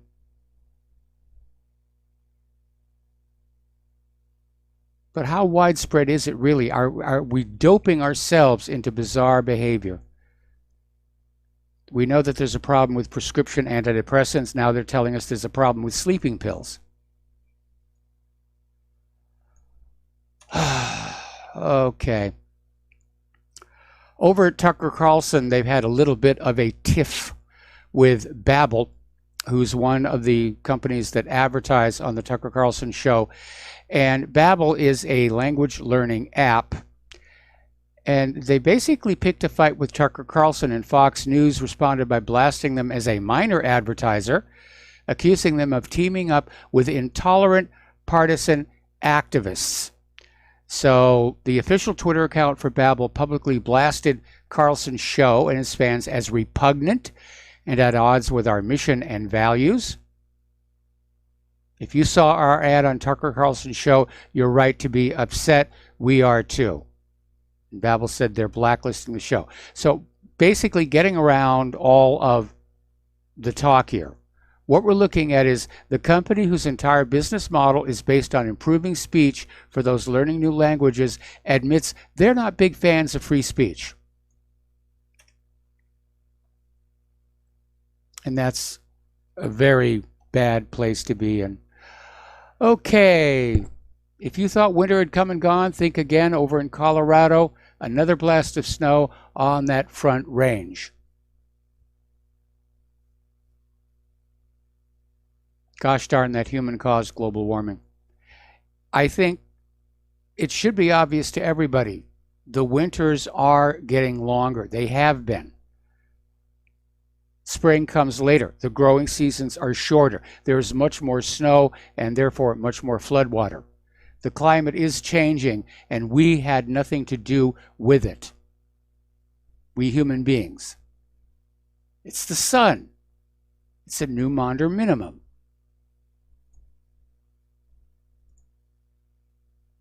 So, ugly situation. Apparently, there was actually an attack, an airstrike on the largest Russian base in Syria. And the Russians are saying it was a drone belonging to rebel fighters, and it was shot down over the Russian air base. But apparently it was a heavy bombardment. Now, so far up until this point, the United States and Israel and Russia aren't shooting at each other. Israel claims to be shooting at Iran. But for somebody to be shooting at Russia, the Russian base in Syria, that could escalate things tremendously. Getting on back to the oil embargo, Saudi Arabia is saying that they're ready to go. They're ready to switch over. Of course, they've got their own oil. It's not like they needed to buy a lot from Iran. But over in India, they're telling the United States government there's no way they can replace the oil they import from Iran. They're saying it's flat out impossible. They are saying that they need to be allowed to import crude oil from Iran without being punished by Washington, D.C. So Iran is still exporting oil, probably not as much as they were yesterday. And the world is just turning away from this sanction-happy government here. Foreign Minister Mohammad Javad Zarif over in Iran is highlighting how the U.S. National Security Advisor Bolton is feverishly trying to push Washington towards war with Iran. And he says the world is catching on to Bolton's chronic warmongering. I think the world has caught on to the U.S. government's chronic warmongering years and years ago, especially after it came out that Saddam Hussein didn't have those nuclear weapons. We're going to do a shout out now to our on-air affiliates who are just now rejoining our network. And apparently Maduro is still in power, at least according to Fox News. And Guaido is still calling on the troops to oust Maduro, but it doesn't look like he's getting many of them. The FAA has now prohibited U.S. air operators from flying below 26,000 feet over Venezuela. So let's see. Delivered a speech. Brazil is now confirming 25 Venezuelan military staff have now requested asylum. So that is going to get Very, very nasty. There was an incident where a Venezuelan military vehicle drove over a curb. Apparently, protesters were throwing rocks at it, and it went into the crowd of protesters. Nobody knows if anybody got hurt, but CNN and BBC were just playing that tape over and over and over again. Oh, the evil Venezuelan military. And so Venezuela has now pulled them off the air. Okay. Pardon me. Let's see. Yeah, here's another story. Fox News, uprising turns violent after military armored vehicle plows into crowd of opposition supporters. Okay, we got a caller on the line. Let's go to Tom in Florida. Aloha, Tom. Welcome to the show. What's on your mind? Yes, Michael. Good day. Yes, Michael. Remember yesterday I called you in and I told you about the Pope in Catholic Church financing this immigration? They had it on Matt Drudge. This has been going on over a year. Yes. That the Catholic Church and the Pope have been financing this caravans coming up here through Mexico. And I just wanted to bring that to your attention. And also, I was watching OAN, One American News Network, every hour on the hour. I was telling you, they have an immigration update. It currently now is almost $89 billion from what I'm seeing, and it's 26 million illegals according to their sources that are in this country illegally. Yes. And by the way, yes, Michael, and yesterday some guy, Darren or Derek, called you and said that I was saying about Cuba's not it was not rubble. Well, listen, I've been to Cuba 5 times, and if he wants me to explain Cuba in 1951, when my grandfather used to go over there from Dade County, he'd take a ferry down to Key West. Cuba was Vegas before there was Las Vegas. Yes. And they had Tropicana to Copacabana, and the Cubans would get TVs and cars before only other state that got in this country got TVs and cars before anybody else was California. So that guy, whoever he called you yesterday, saying I don't know what about a revolution or a revolution, I'm the one that coined the phrase revolution. It is a revolution because only 1 out of maybe 100 Cubans, not one woman on that island drives a car, and 1 out of 100 males have a car. So don't tell me that is not a revolution in that place, because I've seen the buildings. I've been there. There's not no street lights in the place, signal lights, except maybe when you go into a resort area. So don't tell me that I don't know how Cuba was. My grandpa used to play in the Copacabana, Tropicana back in the 50s, okay? He was in the band member, and he used to come from Dade County all the way down to Cuba, Havana, okay? So I know all about Cuba. I can tell you all about Cuba, anything you want to know about Cuba. Cuba was discovered by the Castilian Spanish, okay? And for a short time, England actually owned, England actually was flying the Union Jack in Havana, Cuba for like 3 years, okay? So I don't know if people know that England actually swapped Cuba for Florida. I don't know if people know that. But Cuba was definitely one of the places that Christopher Columbus did go when he went to the New Americas was Cuba, and he said it was one of the most beautiful places that he's ever seen in his travels. Yes. His name in Cuba was Christopher Colon. His name was Colon. So that guy that called you yesterday saying, oh, he don't know what he – well, I do know what I'm talking about. I can debate that guy anything he wants to debate about if he'd like to debate me. Anytime, any place, anytime. Now, like I said, Cuba is now before Castro did take over that island, it was a very rich place.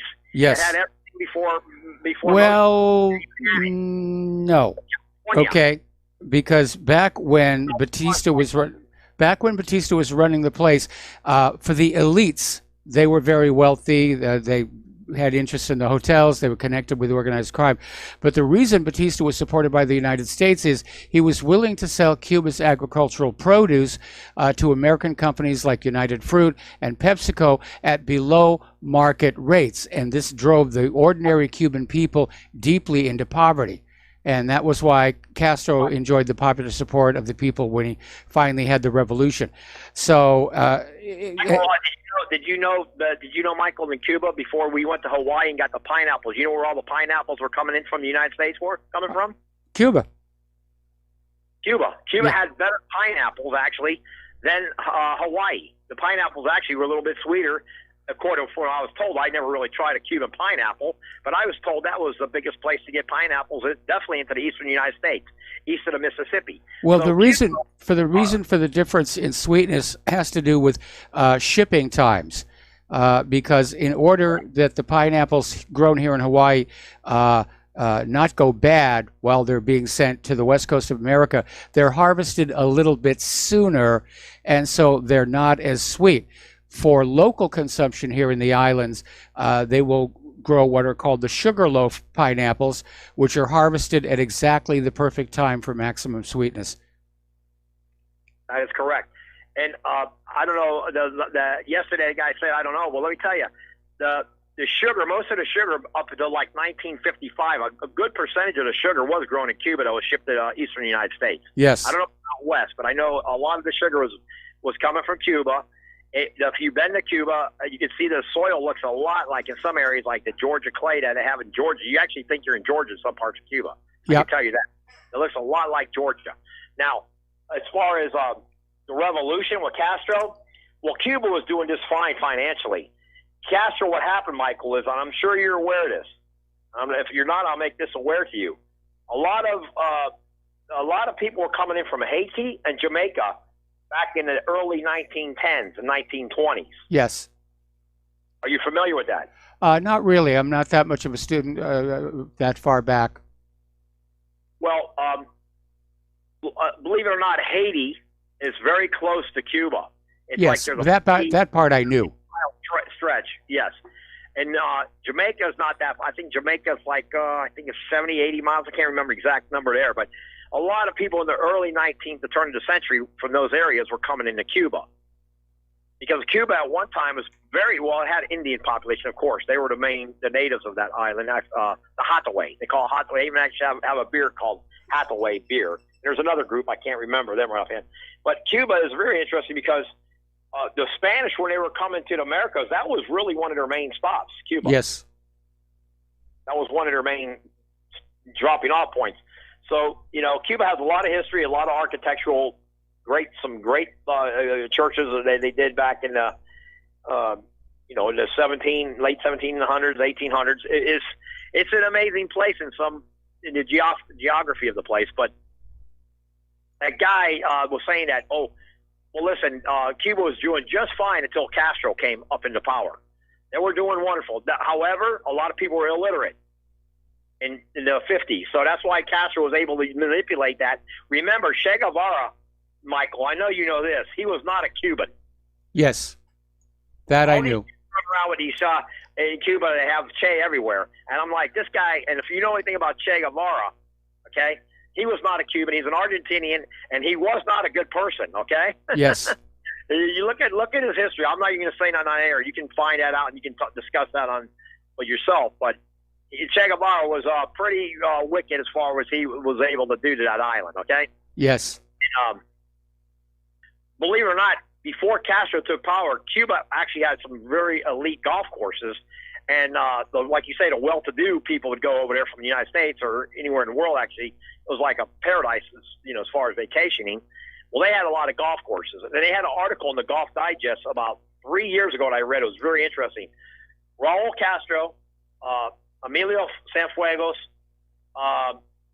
Che Guevara, and two other officials were out there playing golf. I believe it was on the Havana golf course.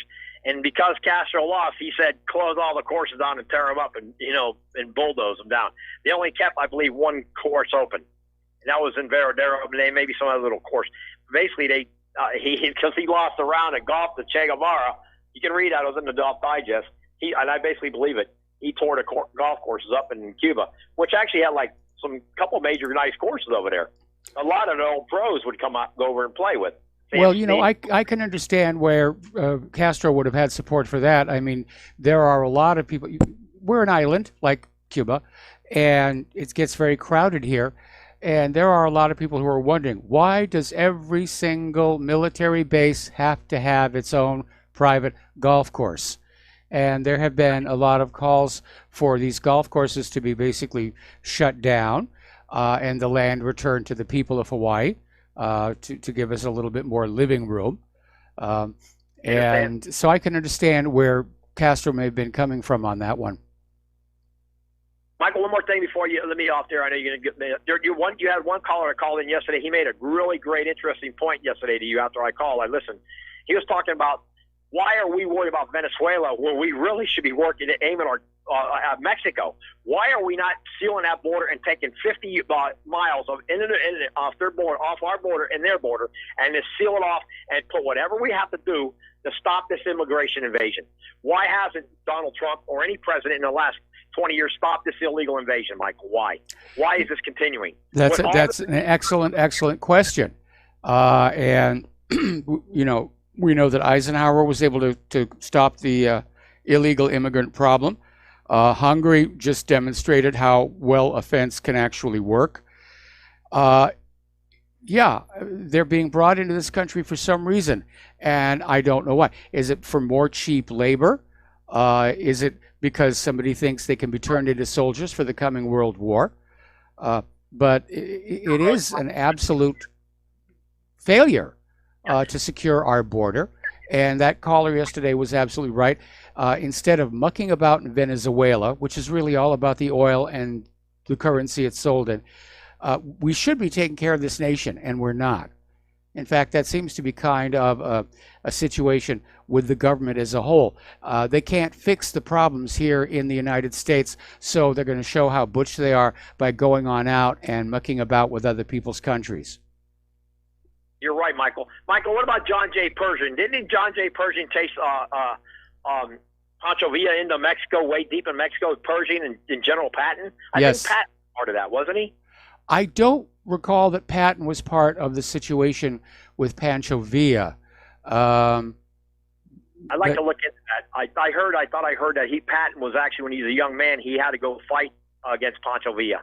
I think it was Patton or MacArthur, one of them. And John J. Pershing, I know, was the man who actually went in there with the mission of chasing down Pancho Villa. John J. Pershing, correct? Yeah. I'm pretty sure that was who was in charge of it all. I don't know about Patton, but it'll be worth a hunt. But again, we're getting way back in history, and we need to sort of get brought up to the current moment. So Tom in Florida, we're going to let you go here. We're going to take another break for commercials. I could use a few more phone calls, 800-313-9443, and we'll be right back. And aloha, America. Welcome back to our show here, and I see we're starting to get some callers on the line. Before we get to them, though, a little bit of a whoopsie for NASA. It seems that over the last couple of years, they lost a couple of missions, like the Carbon Observer, during launch because of a failure of the nose cone. And it's now come on out that the company that was providing the aluminum for those nose cones, the aluminum extrusions, was falsifying its testing information. And the company has changed names, and they agreed to pay NASA $45 million, which hardly comes close to the $700 million that NASA lost on these missions. All right, let's start taking phone calls here. The White Rose in Colorado. Aloha. Welcome to the show. What's on your mind? Hi, Mike. Good afternoon. I got just one word to say on the reason why they're letting all these folks up here. And that word starts with a C, and it's customers. Okay, well, I understand where you're going. You gotta have they more mouths to feed. You gotta spend money. You gotta go to the doctor. You gotta go to the grocery store. You gotta spend the money and go and spend money in all of our businesses that we own. Here's the problem with that thinking. The illegal immigrants coming up here have no more money than ordinary legal American citizens. And we're already seeing the signs of recession set on in. And so I understand what you're saying, and certainly that could be the Pope's. They don't care. They don't care how they get their money. It doesn't matter how they get their money, as long as they keep it moving. Well, I think that's an issue for ordinary Americans as to where we can't get money. Cash flow. Oh, you got to go on welfare to get money. You got to go food stamps. You got to go Section 8. You got to do this. You got to do that. You got to take the money from the cow. Well, it's an interesting concept. I'm not sure, and it may in fact be a factor, but I still think it's all about changing the demographics of this country for the elections. And it's just one of many reasons, I'm sure. Well, anyway, thanks for taking my call, and have a good day. All right, thanks an awful lot, and we're going to switch over to Peter in California. Aloha, Peter. Welcome to the show. What's on your mind? Yeah, Mike, I'm sorry, I've never called in twice before, but I know quite a bit about this Pershing Pat Pancho Villa thing. Yes. And Pancho Villa attacked Columbus, New Mexico in 1915. Pershing was in charge of the Southern Department, military department. He went down. His wife had been, and most of his family had been killed in a tragic fire at Presidio, San Francisco, about a year earlier. Yep. And he started dating Patton's wife, not Patton's wife, Patton's sister Nita. Nita Okay. Pattons were very wealthy, and so Patton, who was a junior officer at the time, cavalryman, was brought along on the expedition as an aide to Pershing because of Nita. That's how he got to go to World War I as well in the first detachment. But he also had been a very wealthy family, by the way, money on both sides. But he had been an Olympic pentathlon finalist. He was an excellent pistol shot, swordsman, so on and so forth, rider.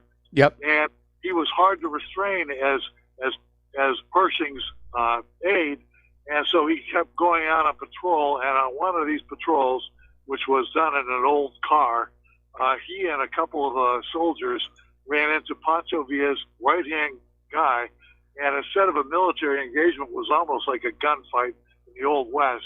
And Patton drilled this guy, Olympic shooter that he was, brought him back strapped across the hood like a deer to Pershing, and Pershing loved him as basically as a guy who was a killer. That's what we're there for, after all. But anyway, that's what happened, and he was part of that. And Pershing also brought him along in the first contingent to go overseas in World War I. Okay. All right. Well, that's good to know here. So, Peter, thanks an awful lot. We're going to let you go. I'm looking at an article somebody just sent to me about Pancho Villa, General Pershing, and the U.S. Army truck. It actually fails to mention Patton by name. And so that can be a little confusing here. But this is coming from the Ultimate History Project. And history is a lot of fun, except we have to kill so many people making it. All right, getting on back to some of our other political news. Apparently there's been yet another situation over at this school where these 4 12-year-old girls were strip searched. What a brutal place we are becoming here. We talked about the California we're going to take a break for commercials anyway. We'll be right back. Aloha, America. Welcome back to our show here. And going back and picking up some bits and pieces of news that we missed earlier in the day. Again, it's May Day, International Workers' Day.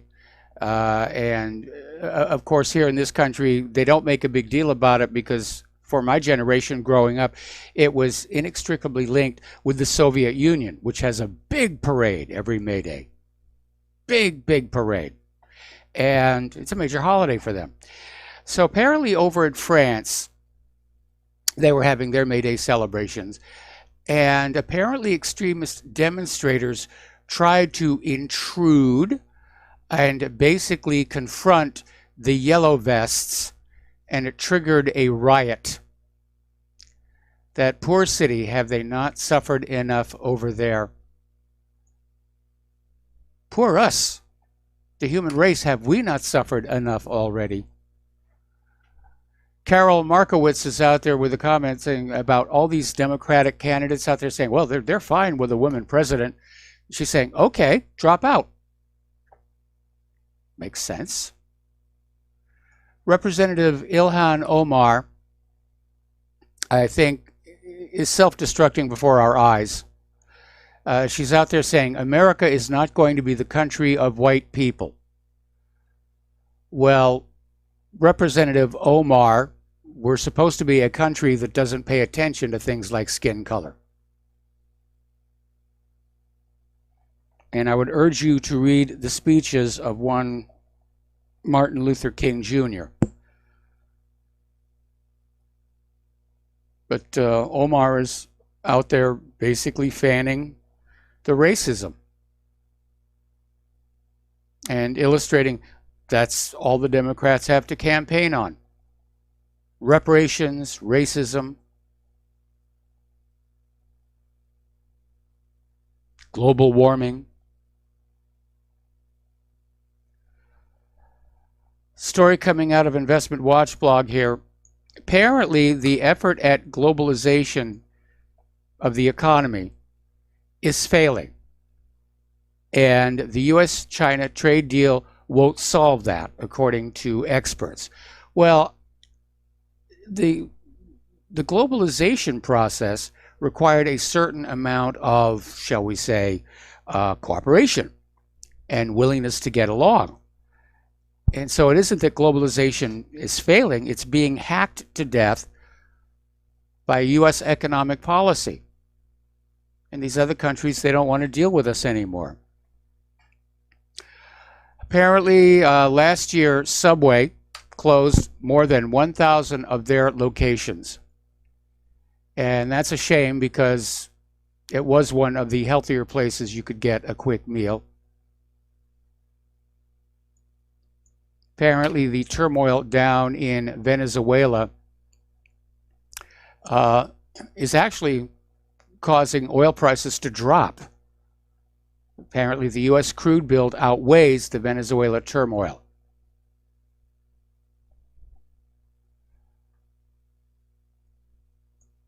All right. Now, this is kind of interesting here. Apparently, over in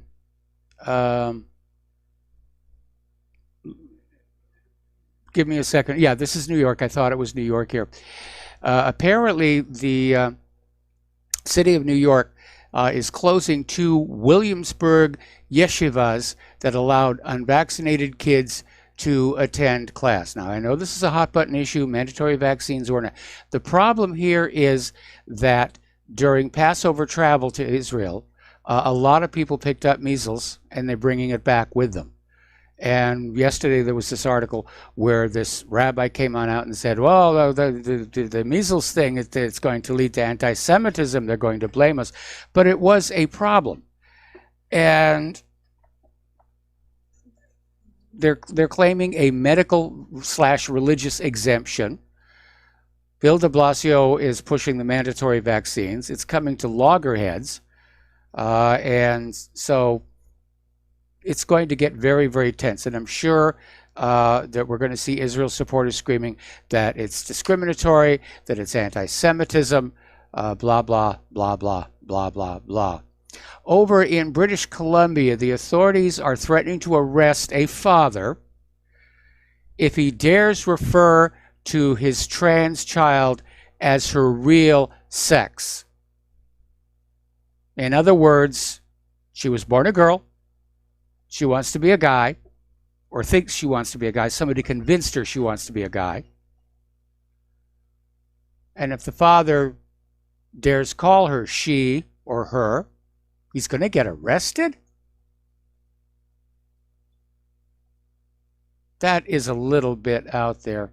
And again, what bothers me about this whole transgender situation is not that there aren't transgender people out there. It's that it's being marketed. It's being promoted. It is being sold to the next generation as a fashion statement.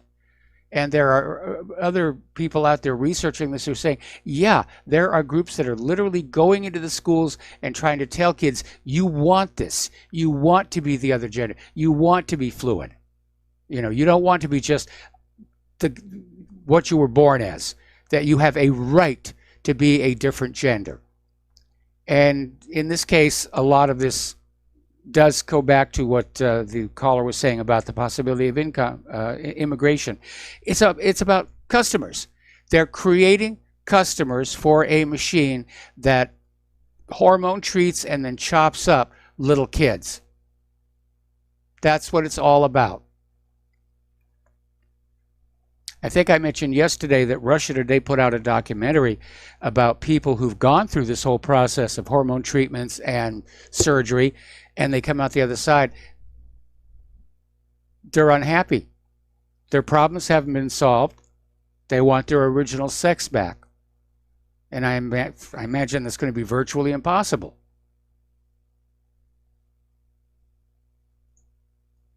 So, yeah, it's all about churning more money out of the general population. That's what it's about here.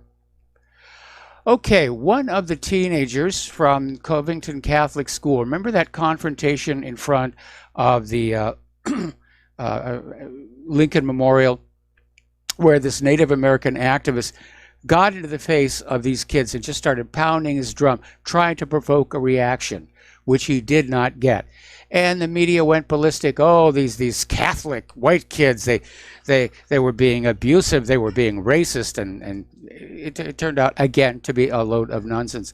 But one of the teens, Nick Sandman, is now suing NBC for $275 million, and I hope he gets every single penny of it. So basically, he's suing NBC Universal over its coverage, accusing the network of creating a false narrative driven by the anti-Trump agenda, which is true. Now, this is the third lawsuit filed by the Sandman attorneys against major media outlets, and it alleges NBC targeted the Covington Catholic High School student in its reporting on his January 18th encounter with Native American activist Nathan Phillips at the Lincoln Memorial. So, according to the Washington Times, the suit states that NBC Universal was motivated by its anti-Trump agenda, which we all know they definitely have. So, I hope he cleans them out. I hope he winds up owning the network, and if he does, hire me. All right. Now that's kind of a little bit silly again. More snow in Minnesota. Still snowing up there. Okay. Another email here regarding Tom about Cuba, what it was like in the 50s. But maybe he could take into account that the citizens of Cuba, the poorer ones, got bloody sick of being forced to take part in the donkey shows. You probably know what that is from context. And the pure corruption caused by the mafia's control of the country. The average citizen did not have much to say in how he was going to make a living. The people were horribly taken advantage of. The fruit companies and the mafia criminals have never forgiven Cuba for kicking them out, and Castro would never have risen to power if Cuba was doing just fine. That's true. That's true. If the people of Cuba had been happy at that time, wouldn't have been an issue. The letter goes on to conclude that Tom shows certain signs of racism. He tries to hide it, but it's thinly veiled. Okay. New York Times apologized, blah, blah, blah, blah, blah, blah. Okay, so let's look at what's going on. They're back to investigating the investigators. And Fox News is back on this, where it's not really investigating the investigators. I mean, Mazie Hirono made that very, very clear. They're trying to retroactively rewrite the Mueller report to include at least one thing in there that they can hang an impeachment on. Why are they even trying? Trump is giving the deep state everything that they want. He's shown he's not a threat to the New World Order or the globalists or the financial system. Why so much hatred against him? Just because he broke the mold? That he was not the chosen one? the Democrats managed to lose one of the most heavily rigged elections in history. And now they've managed to botch up one of the most heavily rigged investigations in history. Okay, we're going to take another phone call. Mabel in Texas. Aloha. Mabel, welcome to the show. What's on your mind? Aloha, Michael. I have a personal vaccine story. Good. Hopefully it's not going to be a disastrous one. And about the power of advertising in vaccines. When our little grandson was born, we were told by son and daughter-in-law that in order to hold him or be by him, we needed to get mumps and what was the whooping cough vaccine. I think it's a three-prong vaccine. Yeah. So I am opposed to getting vaccines, but in order to hold him or be even near him, we were forced to get it. So when I called under protest, when I called the doctor's office, I got a very interesting comment from the receptionist who said, wow, we've never gotten calls about this until they had that commercial on TV with the big bad wolf and whooping cough. So I thought, well, there, for all your listeners, shows the power of advertising and how I think that we should stop all these advertising about, oh, you need this drug or you need that. Oh, I agree. Because it obviously... I agree. Oh, I mean, yeah, the United obviously... most countries do not allow advertising prescription medications on in their media. The U.S. is one of only 3 countries that does, and they spend a huge amount of money. Tobacco. Say again? We stopped the advertising of tobacco on TV. Yes, we did. I mean, this is ridiculous. This is harming more people, and but I just wanted to relay my story about not wanting to get it, and it was kind of like forced on me. And I'm not usually the type of person. I mean, when they tell me to get a flu shot, I say no. And when I went to the one doctor, he said, "Oh, well, you're over 65. I'm actually 71." He said, "Well, you need your flu shot." And I said to him, well, I don't want a flu shot. And he looked at me and he said, "Oh, you're one of those." Yeah. So that was the last time I saw that particular doctor. So that's all I have to say, Michael. And I love your show, and I will hang up now. Thank you. All right. Well, thanks an awful lot. We're going to let you go here. And getting on back to... Bye-bye. Okay. It is, again, it's pushing product. We have seen all these stories about how the vaccines, in many cases, simply don't work. In some cases, they're very harmful, in particular, like Gardasil. But it's all about making the money. And I'm sure that all of our politicians have got stock in the pharmaceutical companies in their portfolios. And so their decisions are going to be influenced by their wallets. And I think when we talk about the blueprint for the new America, we know that the president is supposed to have a blind trust. So he doesn't know where his money is, and it won't influence his decisions.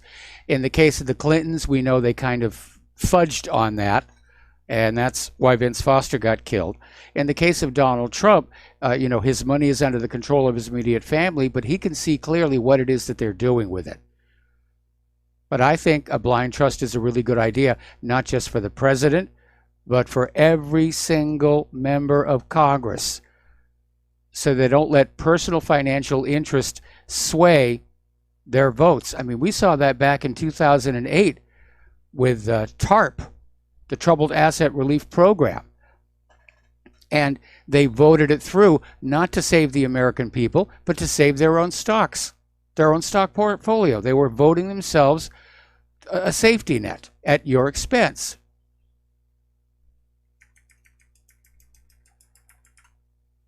But again, I would see it as the most fundamental of personal rights to decide what does and does not go into your body.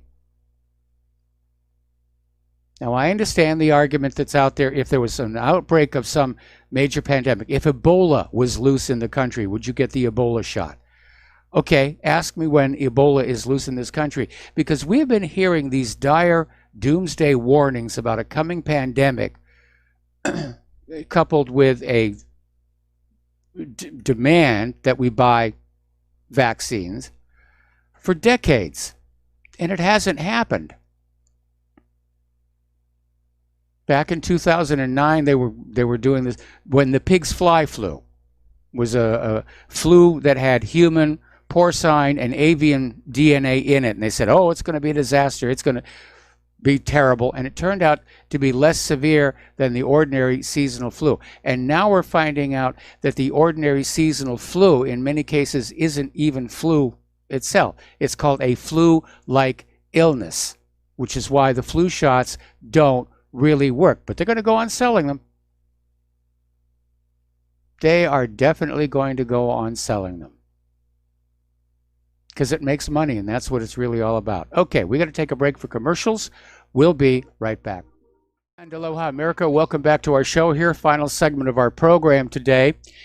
And looking back at what's going on in Venezuela, apparently Representative Ilhan Omar is saying that the U.S. government kind of bears some of the blame for what's going on down there, which is accurate, but is not going to win her any more friends on Capitol Hill. According to foreignpolicy.com, Juan Guaido's plan for Venezuela appears to be in limbo. In other words, he doesn't really have one. He's just going to seize power, and then after that, I'm sure he'll be told what to do by somebody. Boston.com is saying that U.S. hopes for Venezuela change fizzle for the third time this year. And somebody sent me, forwarded to me a copy of an email that was sent out by the White House titled, "This is the corrupt, illegitimate Maduro regime." And it's just this shameful piece of propaganda, completely one-sided. And it quotes Mike Pence, who apparently for some reason is aboard the USS Harry S. Truman, saying, "As we stand here today aboard this ship, the people of Venezuela are seeking to reclaim freedom and democracy in their nation." Well, I understand that. We're trying to do that here. "A nation impoverished by dictatorship, socialism, and oppression." And so we say to President Juan Guaido, to all the freedom-loving people of Venezuela, "Estamos con ustedes," which means we are with you. Again, pure propaganda. This has got nothing to do with the people of Venezuela. And if you doubt that, just look at what has happened in every country where the U.S. has done a regime change. Every single one. There is no democracy. It devolves into a dictatorship. And the quality of life for the people goes downhill. Happened in Chile in 1973, happened in Iran in 1953, happened out in the Philippines. That's the pattern. None of this has anything to do with making life better for the people of the country. It's about grabbing the riches, grabbing the wealth. Just grab the goodies, grab the oil. Control what currency the oil is sold for. So apparently Guaido's attempt to stir the military failed miserably, and now there are rival protests in Caracas. It's a mess. They've just made a huge, huge mess. Reuters is saying that the Venezuela crisis puts Trump policy to the test. Meanwhile, over at the Washington Examiner, they're saying the U.S. military is prepping for a Guaido takeover in Venezuela. And again, we need to know where those two carrier groups, the Eisenhower and the Roosevelt, where are they actually going? So, and again, the Trump administration is telling Russia, get out of our hemisphere. That's the Monroe Doctrine, which, of course, Russia has never agreed to. So we're coming up here on the end of the program, and somebody is sending me these stories from Great Britain about the new war on knives. Britain wants to ban knives. Banning guns did not make crime go down, so we're going to ban the knives. Okay, there should be music happening right about now. Oh, there it is. It's just very low volume.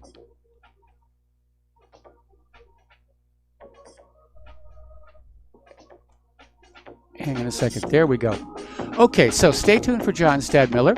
I'm sure he's got lots of interesting things to share with you. Take what you learn here, share it with everybody that you know. We'll be back tomorrow. Aloha, America. It happens more often than we can imagine.